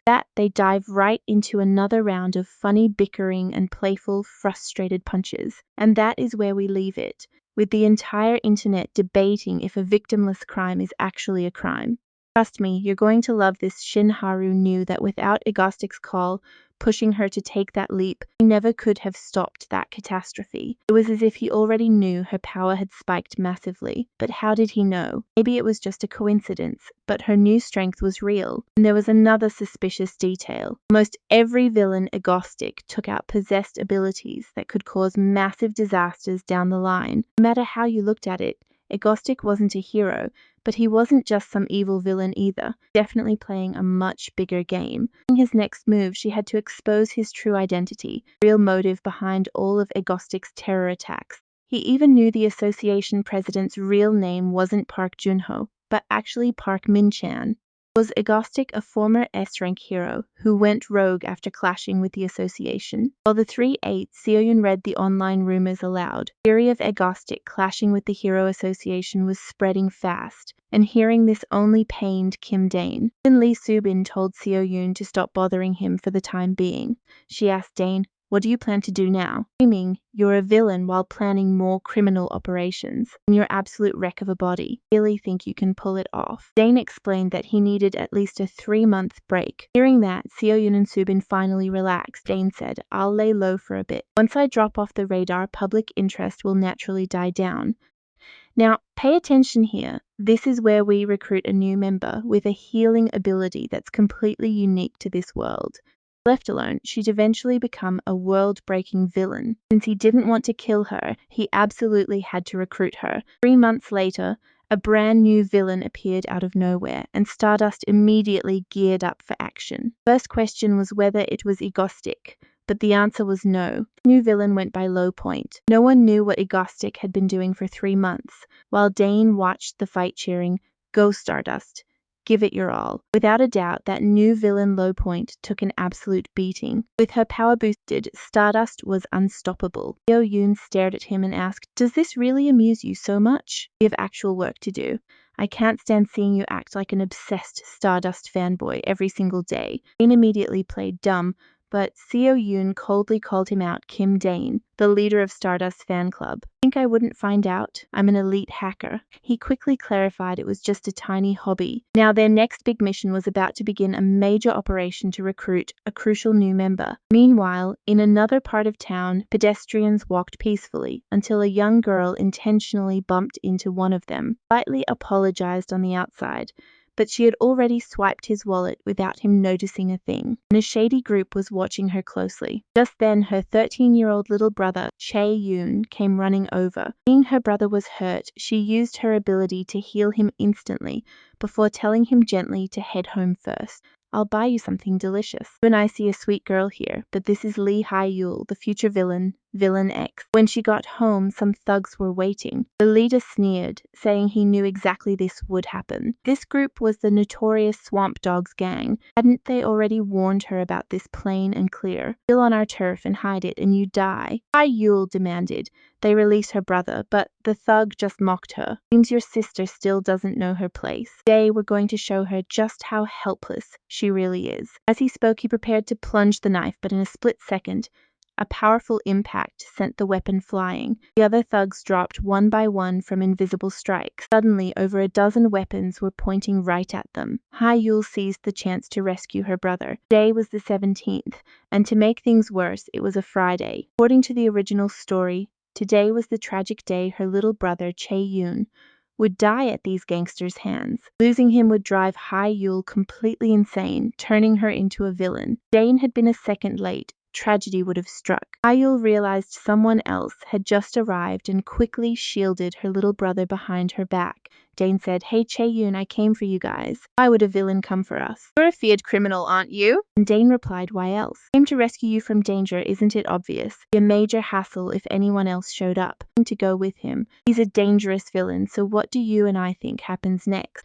Let's find out together. Come along with me." Little Chae-yoon runs up and excitedly yells that he's also a member of the Mango crew. Kim Dane absolutely didn't expect this. Shortly after, he brings both siblings to the base and announces that they are their newest members. Them to introduce themselves, so Lee Hae-yul nervously states her name and introduces her little brother, Lee Chae-yoon. Seo Yoon-ha also notices that their brand new recruit is not just a talented healer, but actually a girl. Later, inside the base, Seo realizes that Lee Hae-yul is still being incredibly guarded and defensive around them.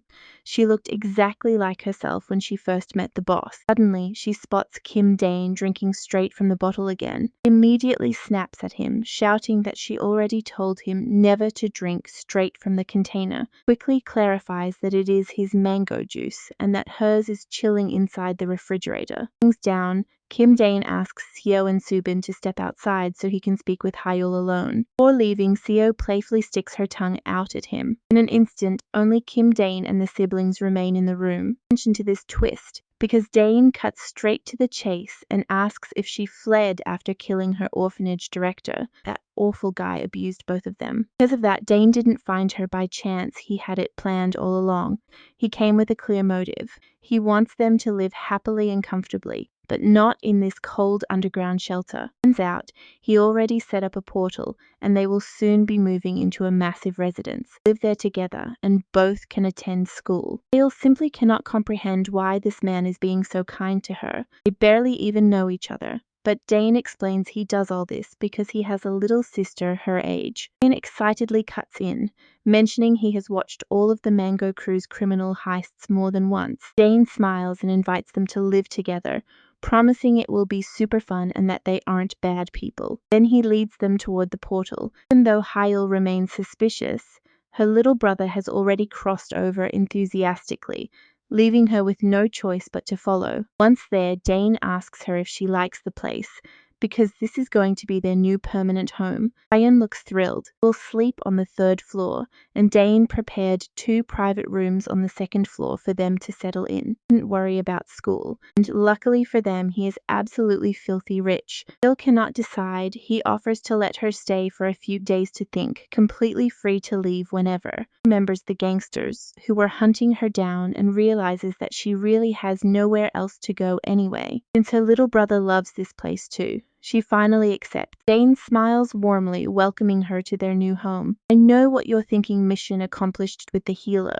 right? The main character feels like he forgot something huge. What could it be? Meanwhile, Shinharu checks the forums anxiously. Did Igastick actually die? Getting ridiculous. It has been almost 4 months. Where did he go? Why hasn't he appeared anywhere?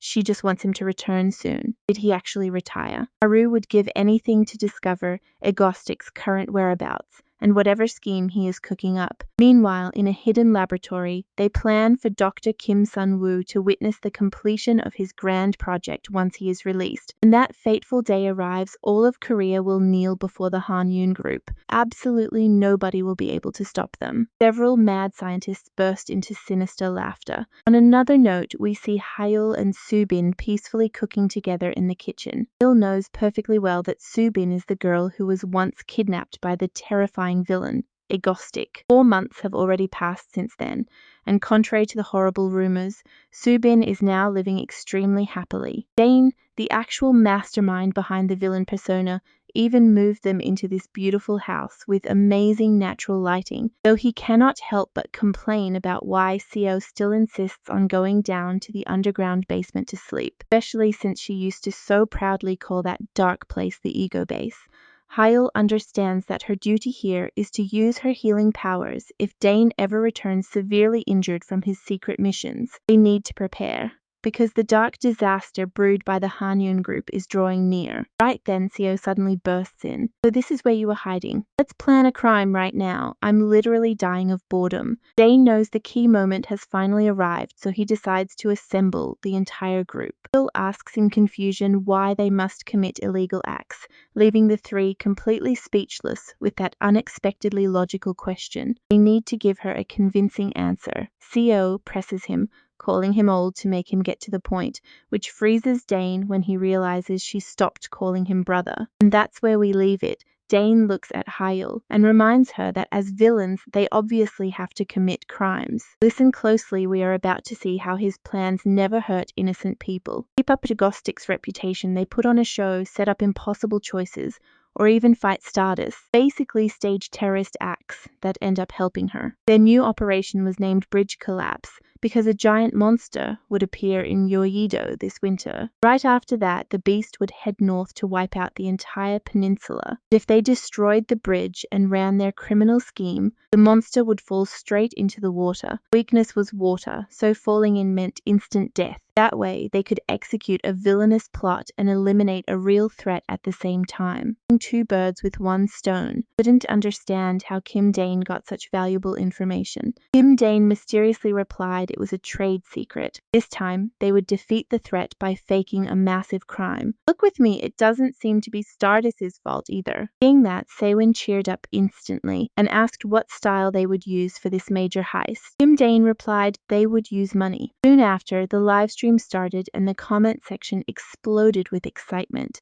Mango Stick is back. Kim Dane announced to the camera that Ejik has returned. You know what I'll do next, right? What else do you do on a bridge but blow it to pieces? On the bridge realized the attack had started. With a massive blast, both ends of the bridge were blocked off. Kim Dane looked directly at the camera, telling everyone to stop whatever they were doing. Participants for this game are ready. The real players will be every good citizen watching this live stream right now. In other words, all of you. The rules are extremely simple. Submit your bank account to this link and you will instantly get 100,000 won. This event ends at 7 p.m. If over 500,000 people take the cash, I blow up this bridge with everyone trapped. Make your choice. Free money or a blown up bridge. The national debate between greed and survival started right then and there. Bit off. Kim Dane left a deliberate message for Stardust, saying she should just rest today. The comments immediately started teasing him about Mango Stick being the caring villain who worries about his girl. Both know how heroes work tell them not to show up, and they run right to you. Moments later, a figure appeared running in the distance. It was Stardust. Kim Dane panicked so hard he almost dropped the detonator. He had no choice but to stay cool and greet her, saying it had been a long time. But this time her glare was pure rage, leaving Kim Dane completely and utterly confused. She remained dead silent. Meanwhile, in another part of town, an office worker stared at his phone with absolute joy. He excitedly showed his boss, saying, "Look at this. Entering your bank account gets you 100,000 won. But if 500,000 do it, the bridge explodes." It is an agnostic plot.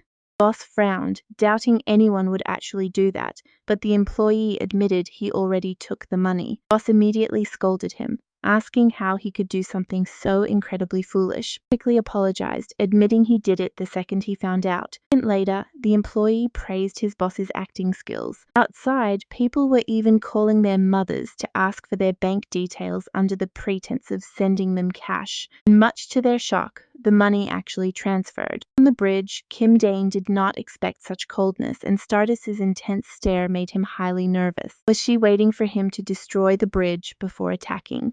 Why was she just staring like that? Was there some hidden memory in the original story about a bridge? He never expected her to get this angry. Felt some guilt, but there was no choice, since this entire sacrifice was meant to save her.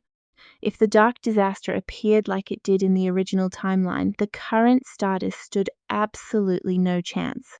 That dark disaster marked the very first major tragedy of the original storyline. From that point, the comic stopped being a light-hearted hero story and turned incredibly dark. Kim Dane checked his phone. In this bridge game, 450,000 people already took the money with 3 hours left. Tell me if this isn't wild, you, and I know people here are crazy, and he already won. Kim Dane actually caught himself wishing he would lose this time. So he started the stream again and said, "Citizens, I truly didn't expect you to take the money. You and I might have forgotten, but some heartless fools changed everything. Those hostages who could die at any second are no longer under my control. Get ready, because today we will find out if the people in these cars will act weird again. Thanks for your time. Please introduce yourself." The man replied, "Hello everyone. My name is Cho Young-jin." Kim Dane asked, "Mr. Chi Young-jin, your life is in danger. Are you feeling anxious or nervous?" Young-jin immediately laughed. "Why on earth would I be nervous? As long as the stream viewers refuse the money, the bridge and I are safe, right? I can only apologize on their behalf." After that, many who already took the 100,000 won apologized in the chat, while others hesitated to claim it. Kim Dane could only reply, "Thank you for trusting the good conscience of Korean citizens." "Mr. Young-jin, do you really trust them? Any final message before we end?" Young-jin said, "Seriously, stay strong, Korea. I trust you all." Stardust could not grasp Egostic's plan this time. Kim Dane, on the other hand, was so completely exhausted he felt ready to collapse. "Hope this interview goes normally," but the second he opens that window, listen to those screams. It is Egostic. The passengers went absolutely wild. "He is so handsome in person. We should buy lottery tickets later." Not buy them, right? Everyone looked ridiculously excited despite the extreme danger. "Egostic, we are your #1 fans. But are you seriously going to kill us? You always say that, but you always let everyone go." Kim Dane felt his mind go blank and stiffly ended the interview. Even those random civilians ended up asking Kim Dane for autographs. Kim Dane never expected to sign for autographs. The live chat joked they could not tell who the victims were anymore. "Thanks for the 100,000 won. We got 400,000. Let us eat malatang later. So if we die today, we cannot eat, right?" Kim Dane silently swore he would never interview civilians again. The whole criminal operation turned into a total joke. Kim Dane quietly muttered, "Okay, start the live stream, everyone." 10 p.m. deadline finally arrived. The national criminal event, 100,000 won versus the bridge. I know what you are thinking, but many in the chat swore the total would never hit 500,000. Others apologized to Young-jin, while some complained about how they would get to work if the bridge got destroyed. Kim Dane announced it with a cold laugh. And the answer is that obviously 500,000 people took the 100,000 won. Korean citizens are unbelievable. Enjoy the final fireworks, prepared for your selfishness. Roar, the bridge began to explode. Realized that in the end he actually did it. Kim Dane looked at the camera saying, and with that Egostic out. And fiery explosions tore across the entire bridge. Since Kim Dane had been floating in the air for too long, his physical stamina was reaching its limit. He wanted to watch Stardust rescue everyone before escaping, but the very last car was just too far away. So Kim Dane used his telekinesis to nudge the falling car forward. That allowed Stardust to make a successful rescue. Thank goodness they were saved. In the next second, Kim Dane's head spun and his body began to fall into the abyss. The very last moment, he forced himself to teleport back home. Soon and Lubin rushed over to help. Kim Dane was severely injured once again.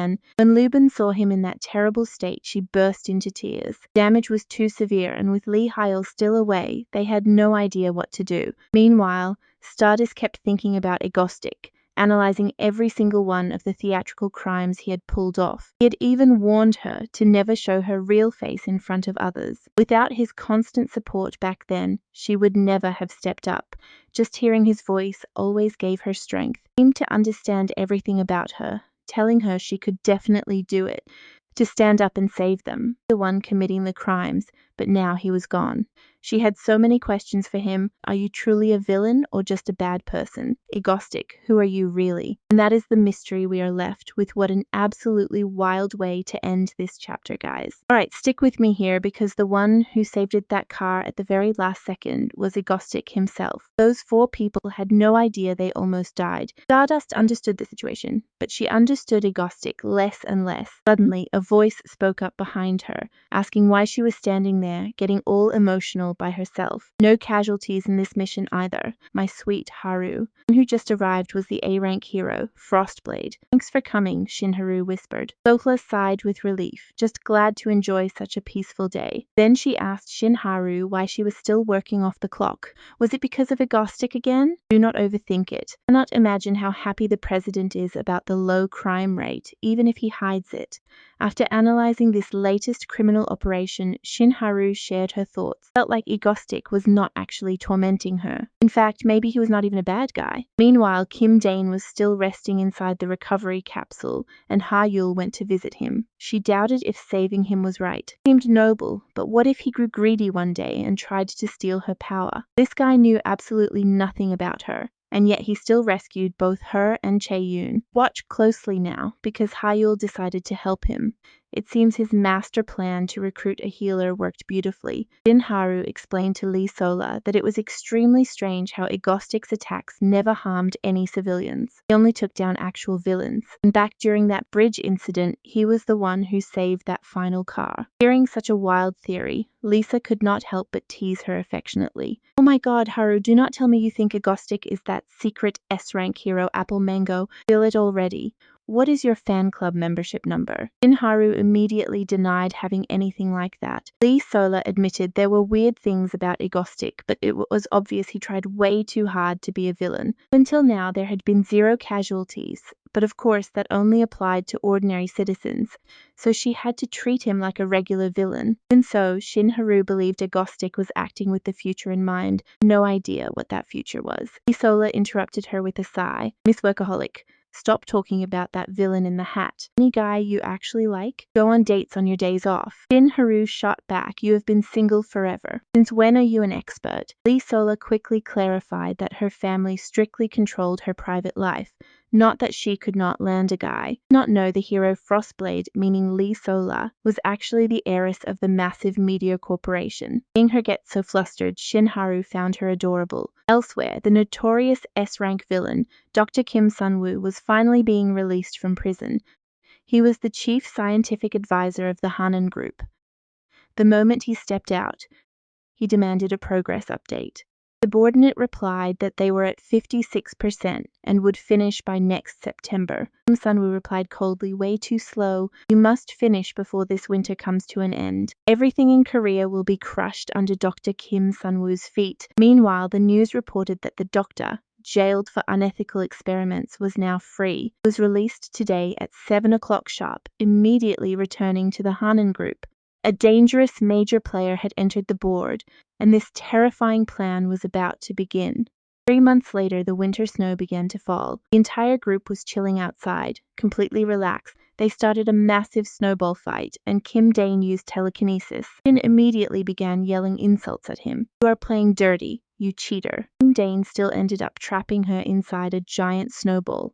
Afterwards, they went to grab some snacks. Kim Dane was happily eating. COR Surprise attacked him from the side. 3 months flew by like this. The group thoroughly enjoyed the chilly winter days in absolute peace. Kim Dane did consider pulling off another major heist during this period of time, but the current Stardust was already way stronger than in the original storyline, so he did not need to push her anymore. Something else had changed.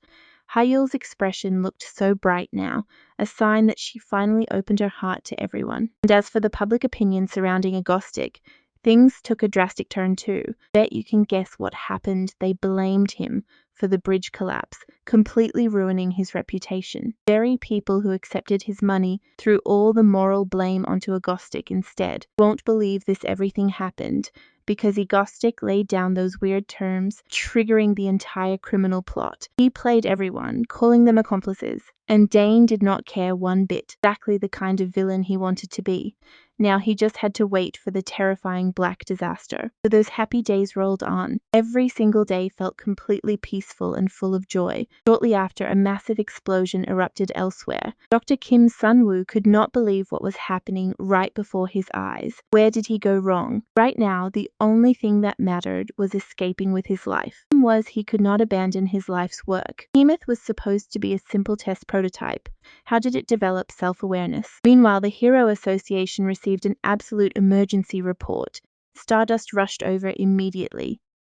A terrifying beast had materialized out of nowhere, putting innocent civilians in grave danger. The monster was heading straight for the city. Stardust prepared to strike, but the president ordered her to stand down. How was she supposed to face a beast that size all by herself? Stardust replied that if there was no way, she would make one, telling the president to just grab some popcorn. Brace yourselves, because what happened next with that monster is something none of us saw coming. The massive leap, the creature plunged into the ocean and died instantly. No one could comprehend what they just witnessed. The president simply demanded a written report from Stardust by tomorrow. Meanwhile, Dane was enjoying the show while munching on popcorn. Poor Shinharu was still stuck writing that report. That night, Dane logged on to browse the online forums. Everyone was debating the same hot topic. Was Agostic actually still a real villain? Known as the Black Disaster, already seemed to possess a certain level of self-intelligence. If it became fully sentient, it could evolve in a wild direction. Not even 3 S-rank heroes fighting all day could defeat it. And even in that best-case scenario, their chances of winning would be incredibly slim. The Black Disaster fully awakened and learned to overcome its fatal weakness to water. Every single hero in South Korea would end up dead. 1,000 comments praised Mango Stick. Shinharu finally realized it. If Egostic had not destroyed that bridge earlier, nobody in Korea could have stopped the beast. But no matter what, he was still technically a villain. The next day, the news broadcasted the official investigation results. The Hannon Group's secret experiment, the country's leading conglomerate, triggered the Black Disaster crisis. Shocking revelation rocked the entire nation. The Hanyon Group went bankrupt overnight with 0 executives in sight. The organization's president, along with the lead doctor, Kim Sun-woo, director of the Black Disaster Project, and his entire research team had mysteriously vanished. Dane and the crew watched the broadcast together. Lee Ha-yul coldly commented that those scumbags got what they deserved. Seo Yoon went even further, declaring they should hunt the runaways down, dig up their graves, whip their corpses, and wipe out 3 generations of their families. But Dane assured them the runaways would expose themselves. And here is the best part: he ordered a meeting right after dinner. Yoon instantly guessed that he was plotting another scheme. Then Dane pulled out a map of Hanyon Group's secret laboratory, and inside something incredibly powerful was hidden. Behemoth was the Hanyon Group's ultimate weapon from their illegal monster trials.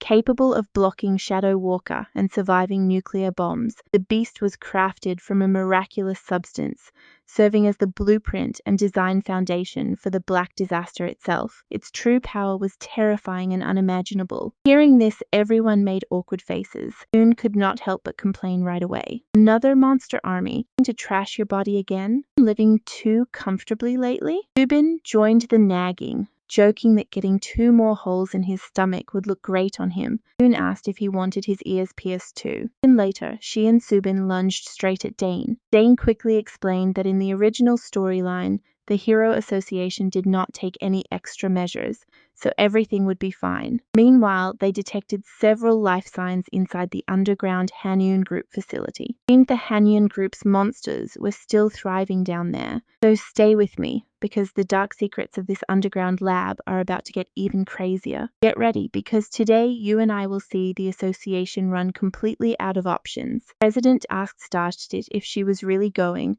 and she agreed instantly, starting the exploration of the Hanung lab. Kim Da-in was also ready to move.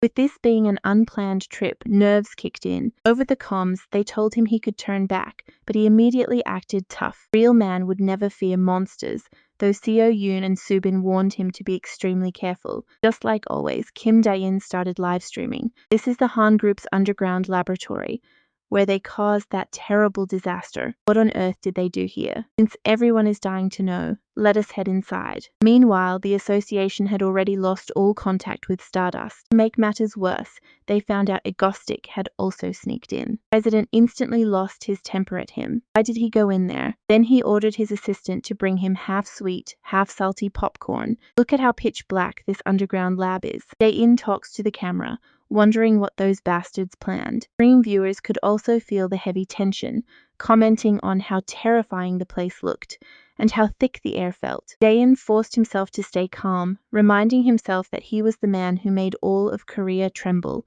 How could he be scared? A second later, a sudden noise spooked him into instantly activating his telekinesis. Taking a closer look, he realized it was actually just a tiny little cat that seemed completely harmless. The real question was, what was a cat doing here? You and I can see things are getting weirder. Suddenly, the tiny feline mutated into a hideous monster, with countless creepy arms sprouting all over its body. Stardust, wandering in another area, heard the gunfire. Kim Daein was already starting to regret his choices. He could have listened to Seo Yoon and stayed outside. Getting his telekinesis at home sounded way better now. But with the beast right in front of him, crying didn't help. He had to get Behemoth out safely. So he used his telekinesis to aim his weapons and opened fire on that absolute abomination. Once the smoke cleared, the monster was gone, and had no clue how deep this facility actually went. In all the chaos, he lost his camera and weapons. Worse, the signal was dead, so he couldn't reach Seo Yoon.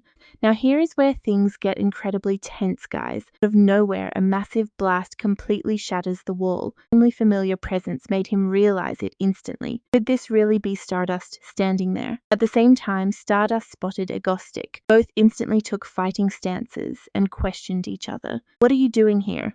Stardust asked coldly. "I am a hero, so of course I came to solve this." Daein quickly thought about it and had to admit she was totally right. There was no flaw in her logic, but for Stardust, this encounter was definitely not planned. He got totally distracted by her beautiful smile. Stardust warned him that if he just surrendered quietly, she wouldn't have to hurt him too bad. In the nick of time, Daein dodged her deadly strike by teleporting away, quickly yelled for her to stop, admitting he was a villain, but urging her to look around first. Extremely dangerous, and she still had no idea what kind of facility this was. Proposed they cooperate until they reached the deepest level, which immediately made Stardust question his motives. "Why did you come?" Daein replied that he was just curious after the massive disaster they caused. Maybe they were hiding something worse. Thinking it over, the heroine agreed to team up. Fighting these beasts alone would be tough, so she decided to use Agostic's sudden appearance to her advantage. Daein never imagined his casual proposal would actually work out this well. She knew that trying to capture him by force would only make him flee,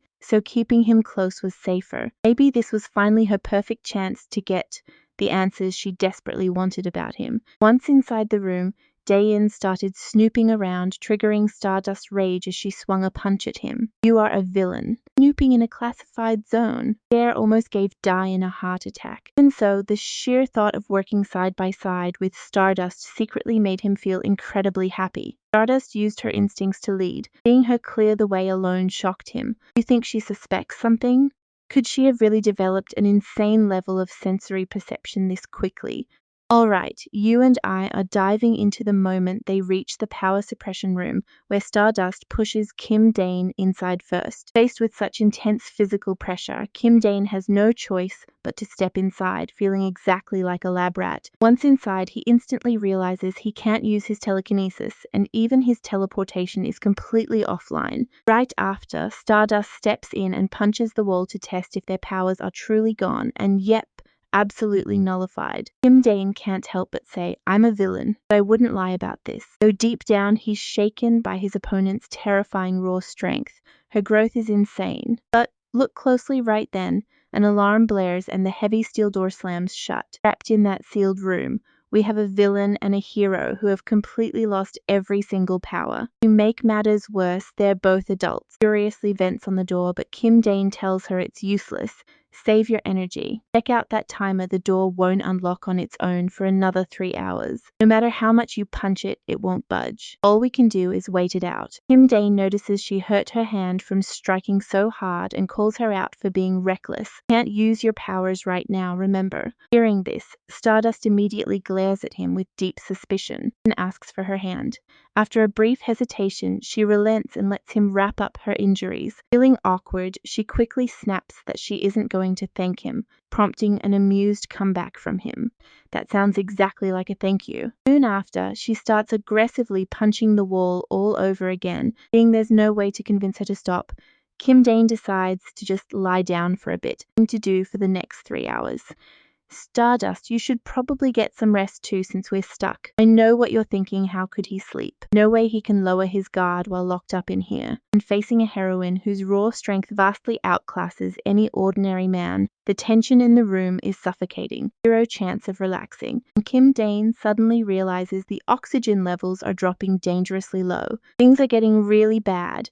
And Stardust is also clearly struggling to catch her breath. In her face, she suddenly asks if he was the one who stopped that car on the bridge. Kim Dane's heart skips a beat, realizing she's suspicious, but he plays dumb to avoid her probing question. I'm just a rogue villain rushing ahead without brakes. I have no idea what you're talking about. She keeps pushing, asking about the plane. Why on earth would he save that? Panicking and desperately trying to think of an excuse, he just reminds her of their roles as hero and villain. Your existence is what completes me. Bizarre relationship we share. Really that weird for a hero to save lives? After his dramatic response, she falls completely silent. He knows he sounded overly theatrical from sheer panic, but he can always blame the dramatic outburst on oxygen deprivation. She strikes back, asking why he destroyed the bridge. Already know a monster would spawn right there? Kim Dane defends himself, mocking her for believing wild internet theories, claiming the beast caught him off guard too.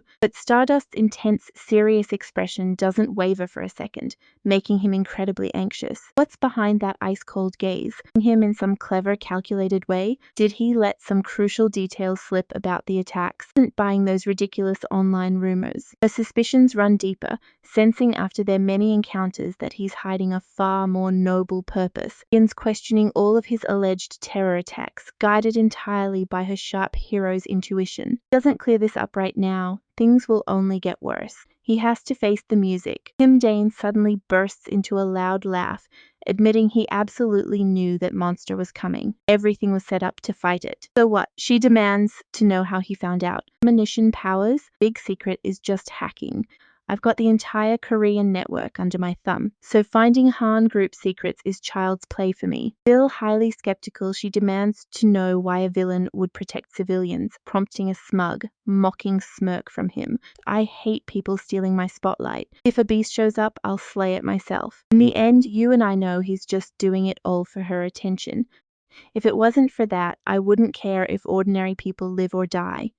Why do you even care? Come along with me on this. Hearing that answer, Stardust stands up and approaches Kim Dane with a very strange look. Kim Dane figured something terrible was about to happen, but she just ordered him to move aside because those 3 hours were finally up. Completely shatters the heavy door with one brutal punch. The two keep moving through the laboratory, spotting an ominous warning left on a nearby machine, notes on the temporal teleporter. The target can escape by teleporting. Always keep range protection active. Target likes to sneak attack from behind. Watch out for the Mantis model. Kim Dane instantly realizes they created a teleporter. Could this be the prototype Zero of Behemoth? This was where they used to lock up the Black Disaster. It definitely escaped from here. This annoying search through the underground lab was finally coming to an end. There was nothing interesting left. Stardust figured if this was just a prototype, the real body must still be hidden. Intuition is so sharp, Kim Dane just goes along with it, suggesting they check over there, insisted on going the opposite way. They soon reach their destination, and Kim Dane recognizes it instantly. Behemoth. Pay attention here, guys. Documents, leaving Kim Dane standing right next to Behemoth. They are only temporary allies, and he is trying his best to act like a true villain, but she is way too relaxed. Why does she turn her back on him so easily? That hurts Kim Dane's pride as a villain just a little bit. Kim's words are not enough, so he has to show her directly. Kim Dane wakes the experimental behemoth. Stardust turns around instantly to confront him, asking what he is doing. Kim Dane just replies, "What else? I'm betraying you, obviously." Stardust gets so incredibly furious that she is left completely speechless. In the original story, there was a scene where Dr. Kim Sun-woo used Behemoth to fight Stardust. It could clearly be controlled. Stardust charges at him with full power, screaming that she is going to give him the beating of his life. Behemoth's massive fist clashes head-on with Stardust. The battle has officially begun. Just a few blows, the laboratory structure and all its equipment are smashed to pieces. Kim Dane yells, asking if she plans to destroy the whole lab. The entire place will collapse. Lee replies to fight fair. When does a villain ever play fair? Kim Dane snaps back. This is what it means to be a villain. Get it? The moment you turn your back, you get stabbed. At that exact second, a mantis monster appears right behind Stardust. It is incredibly fast. Bet you did not see this coming. With zero time to teleport her, Kim Dane jumps right in front of her, taking the brutal hit to save her. I do not understand why a Gostic would ever do something like that. Kim Dane just leaves her with one last line, saying she owes him a fingernail, before vanishing immediately. Back at the base, Soon keeps complaining that he stays out all day long without sending any updates. Do you not think about us waiting at home? I will get wrinkles from waiting. Suddenly, a massive crash. Soon notices immediately that Kim Dane is back and is about to yell at him for taking so long. Suddenly we lost contact. Bin and Lee Hyul hear the loud commotion too. When they arrive, they find Kim Dane collapsed and covered in blood. Lee Subin cannot process what she is seeing. Her mind instantly panics, wanting to grab a first aid kit and call an ambulance, while Soon is frozen seeing so much blood. Lee Hyul quickly pushes Soon aside and activates her incredible healing powers. Under a warm, blinding light, Kim Dane's terrible wounds finally start to heal. Meanwhile, Stardust stares at the massive trail of blood he left behind. He lost so much. She understands him even less now. Why did he save her again? Who are you really, Augustus? Once Lee Hyul heals him, Soon and Lee Subin immediately handcuff him. They are terrified he will keep causing trouble. Kim Dane feels like he has lost every last shred of his dignity. Later, Lee Hyul and her brother get ready for class. Before heading out, she apologizes for keeping her healing powers a secret for so long, but he does not mind. Instead, he warmly thanks her for saving him and wishes her a great first day of school with a smile. And that is where we leave them today. Soon warns him that if he sneaks off again, she will never forgive him. Let's dive into this wild scene where she stares at that weird round object, totally confused, and asks, "What is this heavy thing?" Kim Dean calmly replies that it is just a simple anti-stress stone to help him relax. Seo Yoon immediately snapped back. How is a round thing like that going to relieve stress? But he grabbed the orb and whispered, "Behemoth, wake up." Seo Yoon and Subin gasped in sheer terror as Kim Dean's handcuffs instantly shattered into tiny pieces. The next second, endless tentacles shot straight towards Seo Yoon and Subin. Tentacles wrapped them up, lifting them high into the air. As Kim Dae-in coldly asked if they knew what they did wrong, terrified they begged and promised never to do it again. Meanwhile, elsewhere, Shinharu was tossing and turning in bed, unable to sleep because she could not get Agostic out of her head. Okay. This state of constant distraction dragged on for a whole month, and still, she remained exactly the same. Taehyun finally had to ask, "Haru, why are you so spacey lately? Are you worried about something? Something bad must have happened." Pay close attention here, because after hesitating, Haru drops a major question. If a villain saves a hero, what does it mean? Taehyun looked totally confused. What are you talking about? Villain saving a hero. Haru quickly lied, saying she read it in a novel. But Chae-hyun replied that she was actually obsessed with a similar story. Sounds a lot like what you just described. Do you want to check it out? The title of the book was The Forbidden Love Between the Villain Egostic and Heroine Stardust. Seeing that, Haru dropped her head onto her desk in utter despair, yet she still could not stop wondering if he was actually safe. Did he really die like that? No, impossible. A man so incredibly clever and calculating would never lose his life in such a simple way. After all, he held the entire country of Korea in the palm of his hand, so he must still be alive and thriving. When would his next major crime strike? Kim Da-in was also making a massive decision. For now, he would stop committing crimes in person because he really needed to take a well-deserved break. Seo Yoon feared it was forever, but Kim Da-in clarified that it was only a temporary retirement. I know what you are thinking. Who will replace him? Seo Yoon was confused too, but he knew he could not always be on the front lines. Until now, he was the strongest fighter on the entire squad, so it only made sense for him to act in person. Now they had Behemoth, who could distract Stardust with absolute ease. To give Stardust a real challenge, he needed an incredibly powerful ally and a fresh rival, meaning a brand new member was about to arrive. Shortly after, in another spot, a man passionately confessed his love Sia, I love you with all my heart. This white bouquet represents my soul. Please, accept it. Kim Da-in, knowing the original story by heart, expected this exact scene. But the woman coldly replied, "Customer, you had better get lost. I'm incredibly stressed out right now. Seriously coming to fool around at my sacred workplace?" The woman chased the guy away with a single sentence, and seeing it live, Kim Da-in found it absolutely hilarious. The woman's name was Choi Sia. Kim Da-in had been keeping a close eye on her because in the original webtoon she would become the terrifying villain known as Alec. Even though right now she was living as an ordinary citizen, constantly battled the dark destructive urges within her, and her part-time jobs only served to keep those cravings at bay. Basically, she was a walking time bomb. Choi Sa kept complaining about this grueling grind, especially since she had to rush to another job right after. She quickly scanned the area to make sure nobody was lurking nearby, and power to vent all her built-up stress.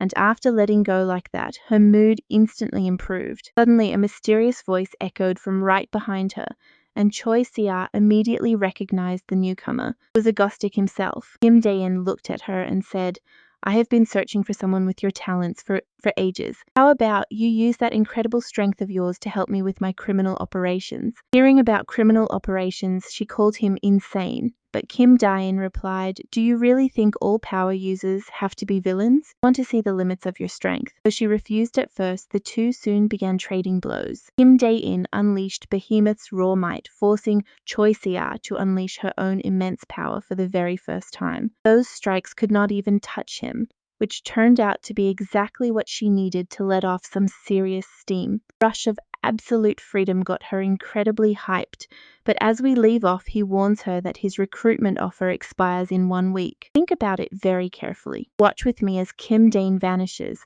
right after saying that, leaving Choi Si-hee completely stunned and helpless. That feeling was incredible, and soon after, in another room, Kim Da-in stared at his screen, completely shocked by the results, so he told him with deep regret that it was a real shame. And this was his end. Kim Da-in immediately protested, asking how he could do this after raising him with so much effort. But Siwon just laughed. "Goodbye, brother." Siwon begged him to show mercy this time because she would go broke, but Siwon showed absolutely no pity. "Shut up and go wash 3 days of dishes for a family of 5 that are waiting for you." Kim Da-in sighed in defeat, realizing he raised a tiger, while they asked if he should recruit someone else. 3 whole days have already passed. Is it really fine for you to keep wasting time like this? Kim Da-in calmly replied that she must have already taken the bait, while Choi Si felt completely exhausted. Even her manager noticed something was wrong and suggested she step outside to clear her head. Stepping out, Choi checked her phone, highly intrigued because everyone was talking about Mango and she wanted to know who he was. Now pay close attention. The news headline read, "The most influential villain in Korea, Agostic." Unique villain with his own fan club that actually surpassed the real heroes in popularity. And Choi Si-hee realized his massive influence, discovering that his crimes were anything but ordinary, because despite the massive property damage, his plans had never taken any lives. Choi Si-hee figured it might be worth a shot since she wielded electric powers herself. Shockingly, before Agostic, she never used her full power because her parents hated superhumans and strictly repressed her. It was like an overcharged battery, completely unable to release all the energy pent up inside. Over time, the pressure built up so much that her destructive instinct turned into a bizarre obsession. That was why Kim Da-in offered to recruit her, giving her a deadline of 1 week. He wanted her to think it over during that time as the days ticked by and she barely managed to hold back. Using her power daily, the week flew by, and that night, walking home, she caught a faint noise nearby. She screamed excitedly, asking what took him so long. Can you believe that? Turning around, she saw only a cat and realized her hopes were crushed until a familiar voice spoke right behind her. "Consider my offer?" Instantly replied that she was absolutely ready. "Will gladly accept doing whatever you ask. From rogue operations to anything else, I will do it all. Just let me destroy something already." Hearing this, Kim Da-in immediately activated his teleportation, instantly brought her back to their secret headquarters, to introduce her to everyone as the newest team member. Lee Subin and Lee Hyul welcomed her warmly, but Siwon could not help complaining about another woman joining. Gostik took off his mask to reveal he was Kim Dae-in, and Choi Si-hee recognized him immediately. "Aren't you the handsome guy who visited my cafe last week?" Recognizing him, her face flushed completely red. Pure embarrassment. She accidentally triggered her power, plunging the entire base into darkness in a second. Through the pitch black, someone yelled to turn the lights back on as everything remained totally dark. Another complained that it was an electrical surge, asking if everyone else felt their body go completely numb. Honestly incredible, when suddenly a beam of light appeared, shining directly on Choi Si-hee's face. He had complained, asking what they were doing since he had urgent homework. Nobody going to flip the switch. Lee Hyul's little brother. Meanwhile, in another location, someone was wondering with intense curiosity where Agostic was and what he was doing. In the forums, everyone tried to guess when their favorite villain would return. One post even suggested hitting so they could quickly see Agostic face off against the true hero of this era on his official fan club. Suddenly, a notification popped up, congratulating her on becoming an official member of the club. Shin Haru had no idea how she ended up in this situation, remembering Frostblade's past advice. He had asked her if she joined the Agostic fan forum, and recalling that, she just tried to force herself to sleep. And that's where we leave it, with him saving her and saying, "Now you owe me." "All right, you and I are diving headfirst into this madness," because our girl just can't stop overthinking after accidentally blacking out the entire base. She kept bowing and apologizing, claiming everything was entirely her fault. Hyojin just shrugged it off, since he was free to fix the wiring anyway. Kim Dae-in patted Sehee on the shoulder, steering her to a much quieter spot. No one else around, a very confused Sehee asked him what he was planning. Kim Dae-in told her to just let loose and unleash her full, limitless power. Hearing that, she instantly activated her lightning and warned him to dodge fast. The moment that electrical surge exploded, he used his teleportation to instantly warp away to safety. He couldn't help but marvel at her insane strength as blinding light illuminated the entire area. Completely exhausted after releasing all that energy, Sehee asked if he was satisfied. He promised she could use her powers freely here, but she's still worried if they would hurt people. Kim Dae-in quickly assured her that they never resorted to violence. Sounds totally ridiculous to me. But if nobody gets hurt, technically it counts as peaceful. Then she asked his age, calculated for a second, and said his body was 23, making her pause at their shared age. "Me down after researching me, right?" "Formal." Kim Dae-in just smiled. "Let's speak casually from now on then. Welcome to Team Ego." Sehee couldn't help but ask, what is Team Ego even supposed to mean? Cringed at his naming taste, but her intense training officially began. Kim Dae-in guided her, telling her to visualize electricity wrapping around her entire body, and that energy into the ground, making the entire earth shake. Woken up by the deafening noise, a grumpy Seojin asked what they were doing up so early. Special preparation, since she would have to face Stardust on their next mission. Sehee doubted this trick would actually work, and he felt something was missing too until it suddenly clicked. She needed to feel the currents wrap around her feet before shooting them down, focusing all that power below. Sehee successfully unleashed her energy, and her body slowly began to float in mid-air. He nodded, wrapping up today's session, while Seojin handed her a water bottle as Dae-in stared intensely. "Trust me, you already know." She snapped, "What are you looking at?" "I'm drenched in sweat. Go shower." Annoyed, she threw the bottle, snapping that of course she'd sweat after a workout. "Think everyone fights with fancy telekinesis like you." Kim Dae-in activated Behemoth's power with a smirk. "Sehee, does that mean you want to test me?" And just like that, they started sparring. Hyojin groaned on the sidelines, telling them to act like adults. A month later, late at night, the trio was gaming. Kim Dae-in was screaming to check 9 o'clock while complaining without a single pause. "Your aim is trash. What kind of shot is that?" There they were, gaming secretly past bedtime. One voice cut them off, scaring her so badly she threw her controller. Kim Dae-in was labeled the mastermind when Subin caught them red-handed. They gamed secretly instead of sleeping, getting a furious lecture from Subin. A major heist planned for today, yet they stayed up until sunrise. It had been a while, so excitement took over. Under her glare, all three felt incredibly guilty. Kim Dae-in tried to diffuse the tension, suggesting they should all head straight to bed. Seo Jin immediately slipped away, while Dae-in tried to flee too, claiming he needed sleep for tomorrow, and stopped him with a cold voice as the other two watched secretly from afar. They both knew how terrifying she was when angry, and neither wanted to face her wrath. The next day, Stardust received an emergency report ordering all civilians to take immediate shelter. Reports of villain activity showed everyone in a 350-meter radius had safely evacuated. Heading to the scene, the hero Stardust believed what she'd been waiting for had finally returned. Arriving, she spots something weird, and trust me, what follows is going to shock you. Team Ego's newest ally, Choi Si-hee, makes her grand debut to Stardust as the villain Ilix. Realizing it wasn't agnostic, Stardust felt a bit disappointed, but she still addressed her with absolute coldness. "Villain, stop your crimes and surrender now. Refuse, and I will have no choice but to take you down by force." Instantly activated her power, grazing Stardust's face with a heavy lightning bolt while introducing herself. "My name is Elix. For your own good, I will be your opponent."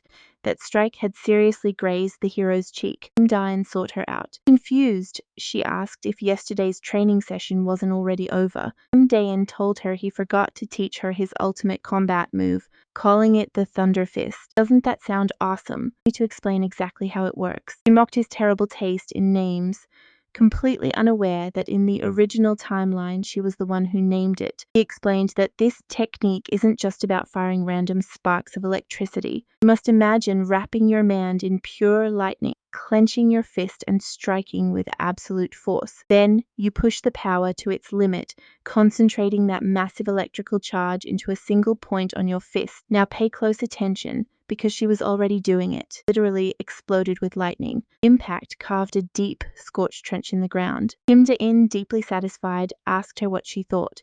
"This is the Thunder Fist. 1 week until the mission, so focus on mastering this attack." "You want me to use this against Stardust? Why are you being so cruel to her?" Kim Dae-in dramatically replied that it was because he is a villain with a tragic past, making her sigh. "Nonsense are you talking about? You look ridiculous." And just like that, the day of the attack arrived. Elix smirked. "All an A-rank hero can do." Her rapid-fire assaults forced Stardust to dodge, unable to mount a counterattack. Meanwhile, someone was watching the entire battle from afar. Kim Dae-in watched from the best VIP seat, popcorn in hand, an exclusive free show custom-made just for him. The electrical current was hurting Stardust immensely, but to get close to Elix, she had to endure the pain. Immediately noticed Stardust's strategy, trying to force her way through the barrier of lightning, so she cranked her lightning up to maximum power. Nearby buildings collapsed from the overload and exploded. Second, she believed taking down this hero would be a breeze. Look at this. Stardust didn't just survive the shock. She brushed off the electricity with her bare hands, leaving Si-hee completely frozen. She quickly used her energy to dash back and create distance, wondering if this woman was actually a monster. Had Agostic really been fighting someone like this all along? Stardust was already getting used to her attacks, and that's exactly why Kim Dae-in worked so hard training Si-hee. He wanted to test Stardust's ultimate endurance. Compared to the brutal tragedies she endured in the original storyline, this test was absolutely nothing. Si-hee kept throwing violent bursts of lightning, but her attacks barely scratched her anymore. Stardust said coldly, "Your name is Elix, right?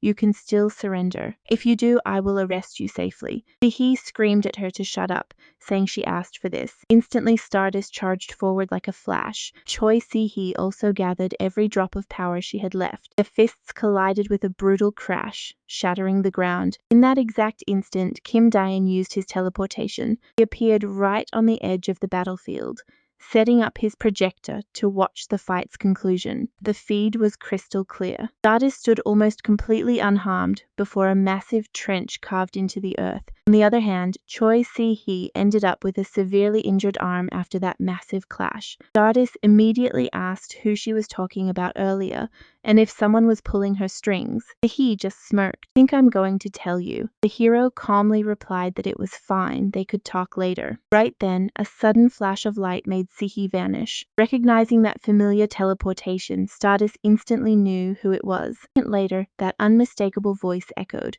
"Hello, Stardust." "Of course it's me.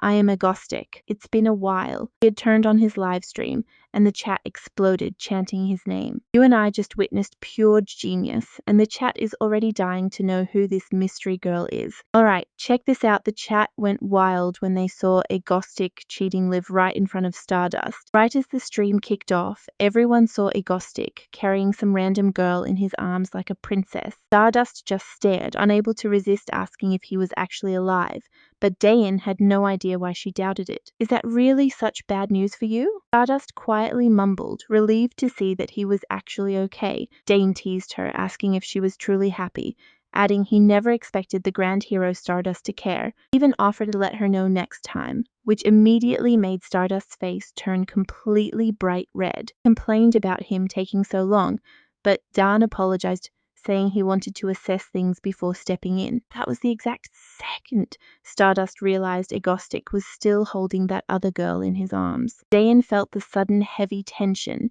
because Stardust looked terrifying as she slowly approached him step by step. A terrified Choi Sahi asked why the hero was acting so weirdly, but Dayan was completely clueless as well. At this point, he could only guess this was the raw, unbridled fury of a hero. Stardust looked ready to tear both villains apart, furious that Dayan suddenly crashed the party to save Choi Sahi, demanding coldly. She asked what he was doing there, and Dayan replied he came to save his comrade, a word she slowly repeated. Now watch closely, because Dayan projected several silhouettes on the screen to finally introduce his powerful crew, the elite villain alliance he created, leaving Stardust in absolute stunning shock. Dayan kept bragging, claiming his allies were just as insanely powerful as the girl he was currently carrying. He warned her he wouldn't be pulling solo crimes anymore, telling her she'd better watch her back from now on. Suddenly, Dayan ordered a 100,000-volt attack, sending a lethal lightning bolt shooting straight towards Stardust. Sahi couldn't help but complain, reminding him that he'd explicitly forbidden her from using that power. Dayan just smirked at Stardust, telling her she was still way too slow to catch him and to keep trying. With that, both of them vanished instantly, leaving behind an incredibly angry Stardust, who screamed at them to stop. She slammed the ground in frustration as a strange, overwhelming wave of irritation started taking over her entire body. I know what you're thinking. She's totally jealous of Elektra and Agostic acting so close. Her mind kept picturing extremely weird conversations between the two, so she grit her teeth, swearing she'd defeat him next time, no matter what. Meanwhile, Dayan arrived at an isolated, quiet spot and slammed his hand hard against the ground. Then, using his teleportation, he descended deep underground. Scanning the area, he confirmed he was in the right spot, the 30th floor of the Endless Stairs, with its fake wall, classic hallway, and green-flamed candles. A massive obsidian door loomed before him. A voice welcomed him from within, asking what brought him to this place, revealing the mystical Vine Witch, and asked her to use her magical powers to seal two incredibly important journals he had on him. One detailed the mechanics of this world, while the other held the future, as he offered a chest to pay for the seal. The witch inspected the chest, praising the beautiful gems before accepting the deal and asking how long the spell should last. Dan replied that they must last until the day he dies, causing her to let out a sad sigh. He immediately began casting the enchantment while Dayan watched the entire process unfold in absolute heavy silence. Witch declared that nobody but the owner could read the pages, earning a heartfelt thanks from a deeply relieved Dayan. Seeing him leave, she warned him that his road would be rough, urging him to stay strong, which made Dayan stop in surprise. He replied that someone had to do it, though he recalled the witch in the original novel never offered him such encouragement. Later on, Dayan walked up to the rooftop of a massive skyscraper all by himself. There was only one real reason he chose to fight so hard in this crazy world, and that was Stardust. Knowing far worse tragedies were on the way, he yelled to the sky, begging her to trust him, when Sahi suddenly called. Dinner was ready, and everyone was waiting, making Dayan smile as he promised to get back super fast. There in 3 seconds, as this incredible story rushed toward the massive climax of its very first arc. Inside a hidden control room, a mysterious voice whispered that the promised time had finally arrived. With a massive rumble, a colossal cutting machine rose from deep underground, growing more insanely giant by the second. And that's where we leave things as a massive robot starts flattening the city, Trust me, this is pure madness. Join me in this boring lecture room where everything is about to explode. A student was watching an agnostic video and suddenly shouted, Alex is gorgeous. You think they are dating? Haru, sitting right behind him, heard everything as another classmate jumped in to deny the rumor. What are you talking about? Did you see how close they looked on camera? Nobody carries a regular friend princess style. Single guy thinks?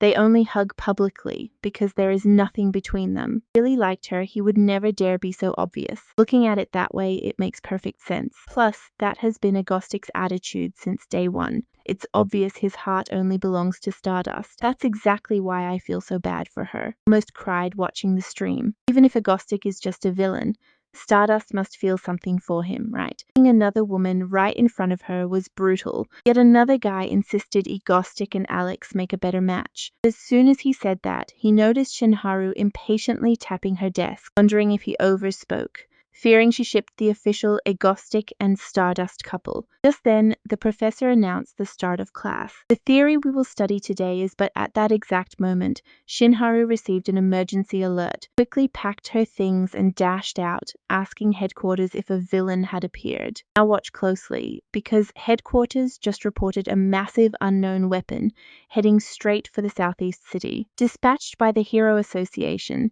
Stardust was shocked by what stood before her, a truly colossal robot. Every single step crushed entire buildings. Suddenly, a small car was about to be completely crushed. A flash of light dashed right under the giant. It was Stardust, saving the vehicle just in time. He yelled at the civilians inside, if the car still works, escape as fast as possible. Instantly, she charged back at the giant. Stardust, you watchdog of the association. Can you stop? The last spark of hope for the Harnum group. Concentrating all her power, she unleashed a massive punch, but the next instant the machine sent her flying. Couldn't believe the insane strength of that metal monster. Without hesitation, she stood up and charged once more. Then a desperate cry echoed from within. Doctor, what happened? Right after, another broadcast hijacked the signal. Did you see that coming? Screaming go lightning beast, the robot crashed to the ground. Amidst a thick cloud of smoke, a familiar voice echoed, Stardust, can you hear me? He knew instantly it was Agnostic. Turns out the robot failed because Team Ego had been fighting tooth and nail to hack its system.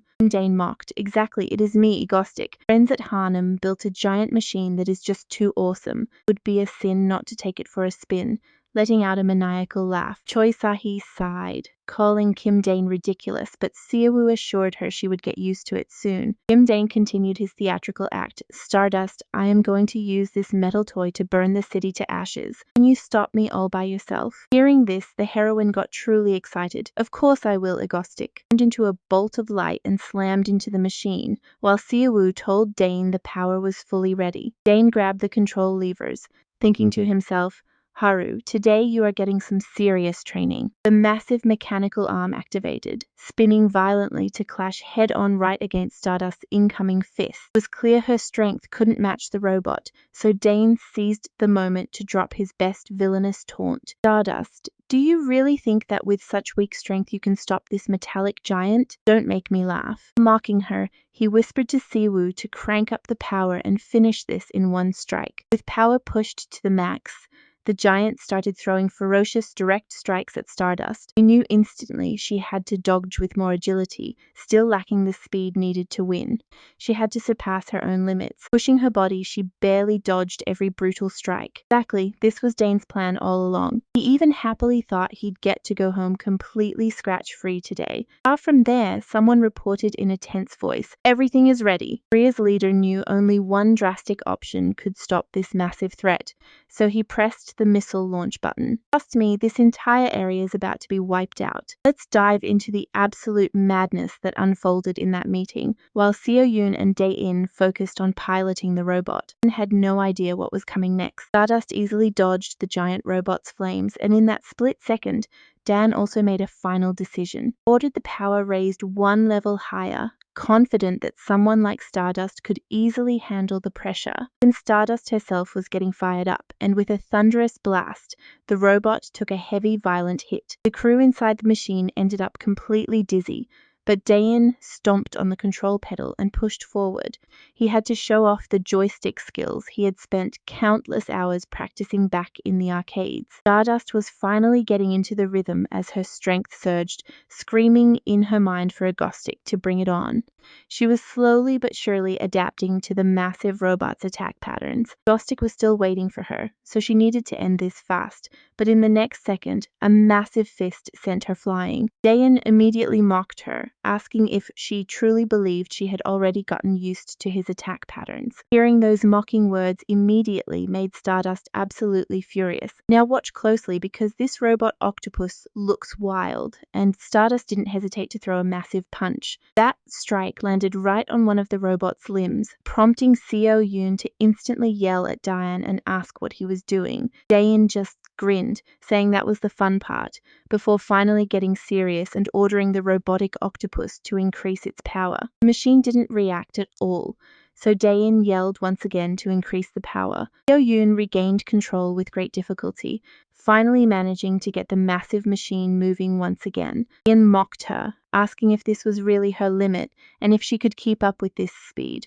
while the chat absolutely exploded. Is this battle even real? We were basically witnessing a clash between the strongest beings on the entire planet. Was this really the hero they used to call useless? The viewers were so excited their chests felt like they were on fire.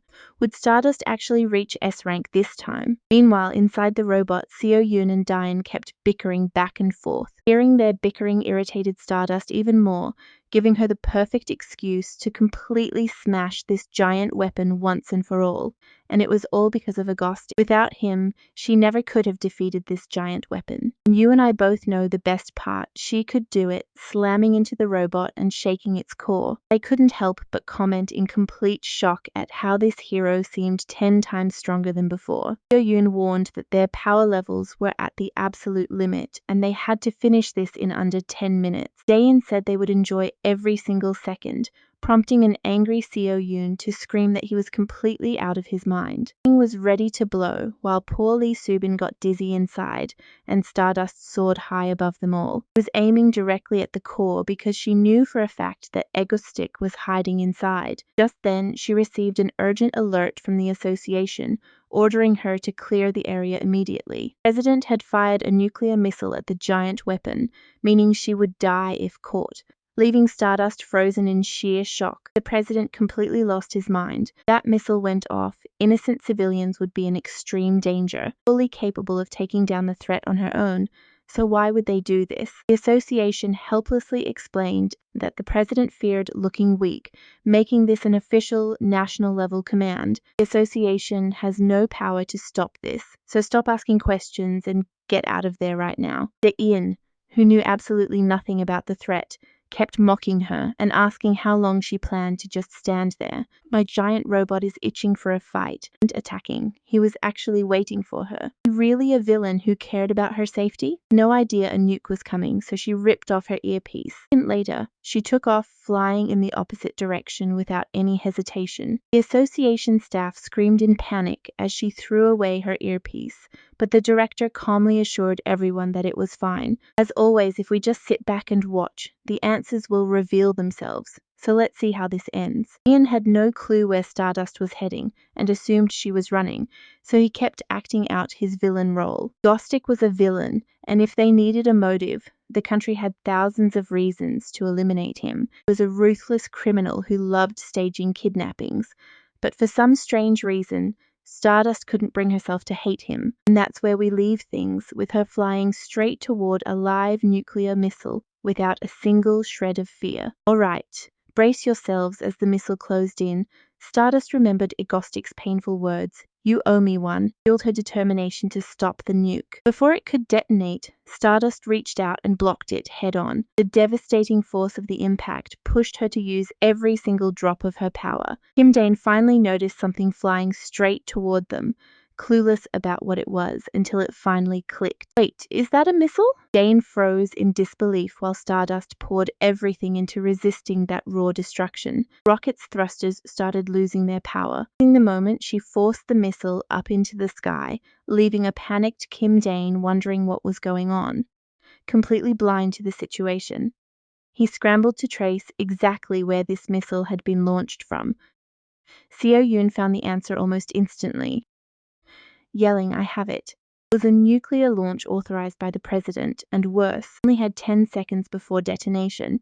Closely here, the president was still feeling smug, but at the very last second, Stardust gripped the massive weapon and rocketed upward while Frostblade was just casually shopping outside. For a moment, Dane stood there completely helpless as Stardust dragged that deadly payload high into the clouds. The very last millisecond, she hurled it away, unleashing a blinding blast and a massive mushroom cloud. As the nuke detonated safely in the sky, Lee Hayu watched in awe while the association president dropped his popcorn. And just like that, the corrupt president's smug face completely darkened. So and Sihi were left staring in absolute shock, while a desperate Dane screamed Stardust's name out loud. Utterly drained, Stardust's energy was completely depleted, leaving her in a helpless freefall from the heavens. Thankfully, a hand caught her in mid-air. Panicked, "What were you thinking? Who told you to save us?" Pulled her close, landing safely and gently back onto the solid ground. Jane never expected a hero with such monstrous power to feel so fragile in his arms, and seeing her pale face sent a sharp pang through his heart. "I know what you're thinking is, she going to snap like that? Mad that a villain is holding her?" And quickly covers, saying, "I thought you ran away. How did you move so fast?" Intercept that weapon anyway. The real target was just that giant robot octopus. That boss machine was already half broken. If the missile hit it, the whole thing would be totally ruined. Didn't notice, this entire city would have been wiped off the map. Why block it? Stardust just answered softly, "Exactly for that reason. Let's just say we are finally even now." With that, she drifted off. But what was that faint smile about? Did she decode his secret? Did she realize he isn't some generic villain? Luckily, she was out of danger, all thanks to how incredibly durable our favorite hero has always been. Suddenly, Subin buzzed his earpiece. "Boss, the president authorized that launch." Dane realized the stakes just got completely out of control. If the public realized Stardust saved them from a government nuke, they'd ship them even harder. Couldn't let that happen. So he barked, "Subin, start the live stream right now." And ready for that exact command, went live instantly. Dane stared dead into the camera saying, "Hello everyone, I am Egostic." The comment section exploded. Everyone was spamming questions, demanding to know what happened after Stardust flew off and the feed cut. And smiled, "Want to know where Stardust went? Look, she is right here." Seeing her unconscious sent shockwaves through the stream. Some assumed she lost, while others blamed Egostic for going too far. But he coldly clarified, "I didn't do this. The president did. Just to eliminate me, he shot a nuclear weapon directly toward our own city, using a weapon of mass destruction on a single villain." The entire internet absolutely exploded with furious rage. And trust me, the public was absolutely furious seeing their leader abandon them just to wipe out Agostic.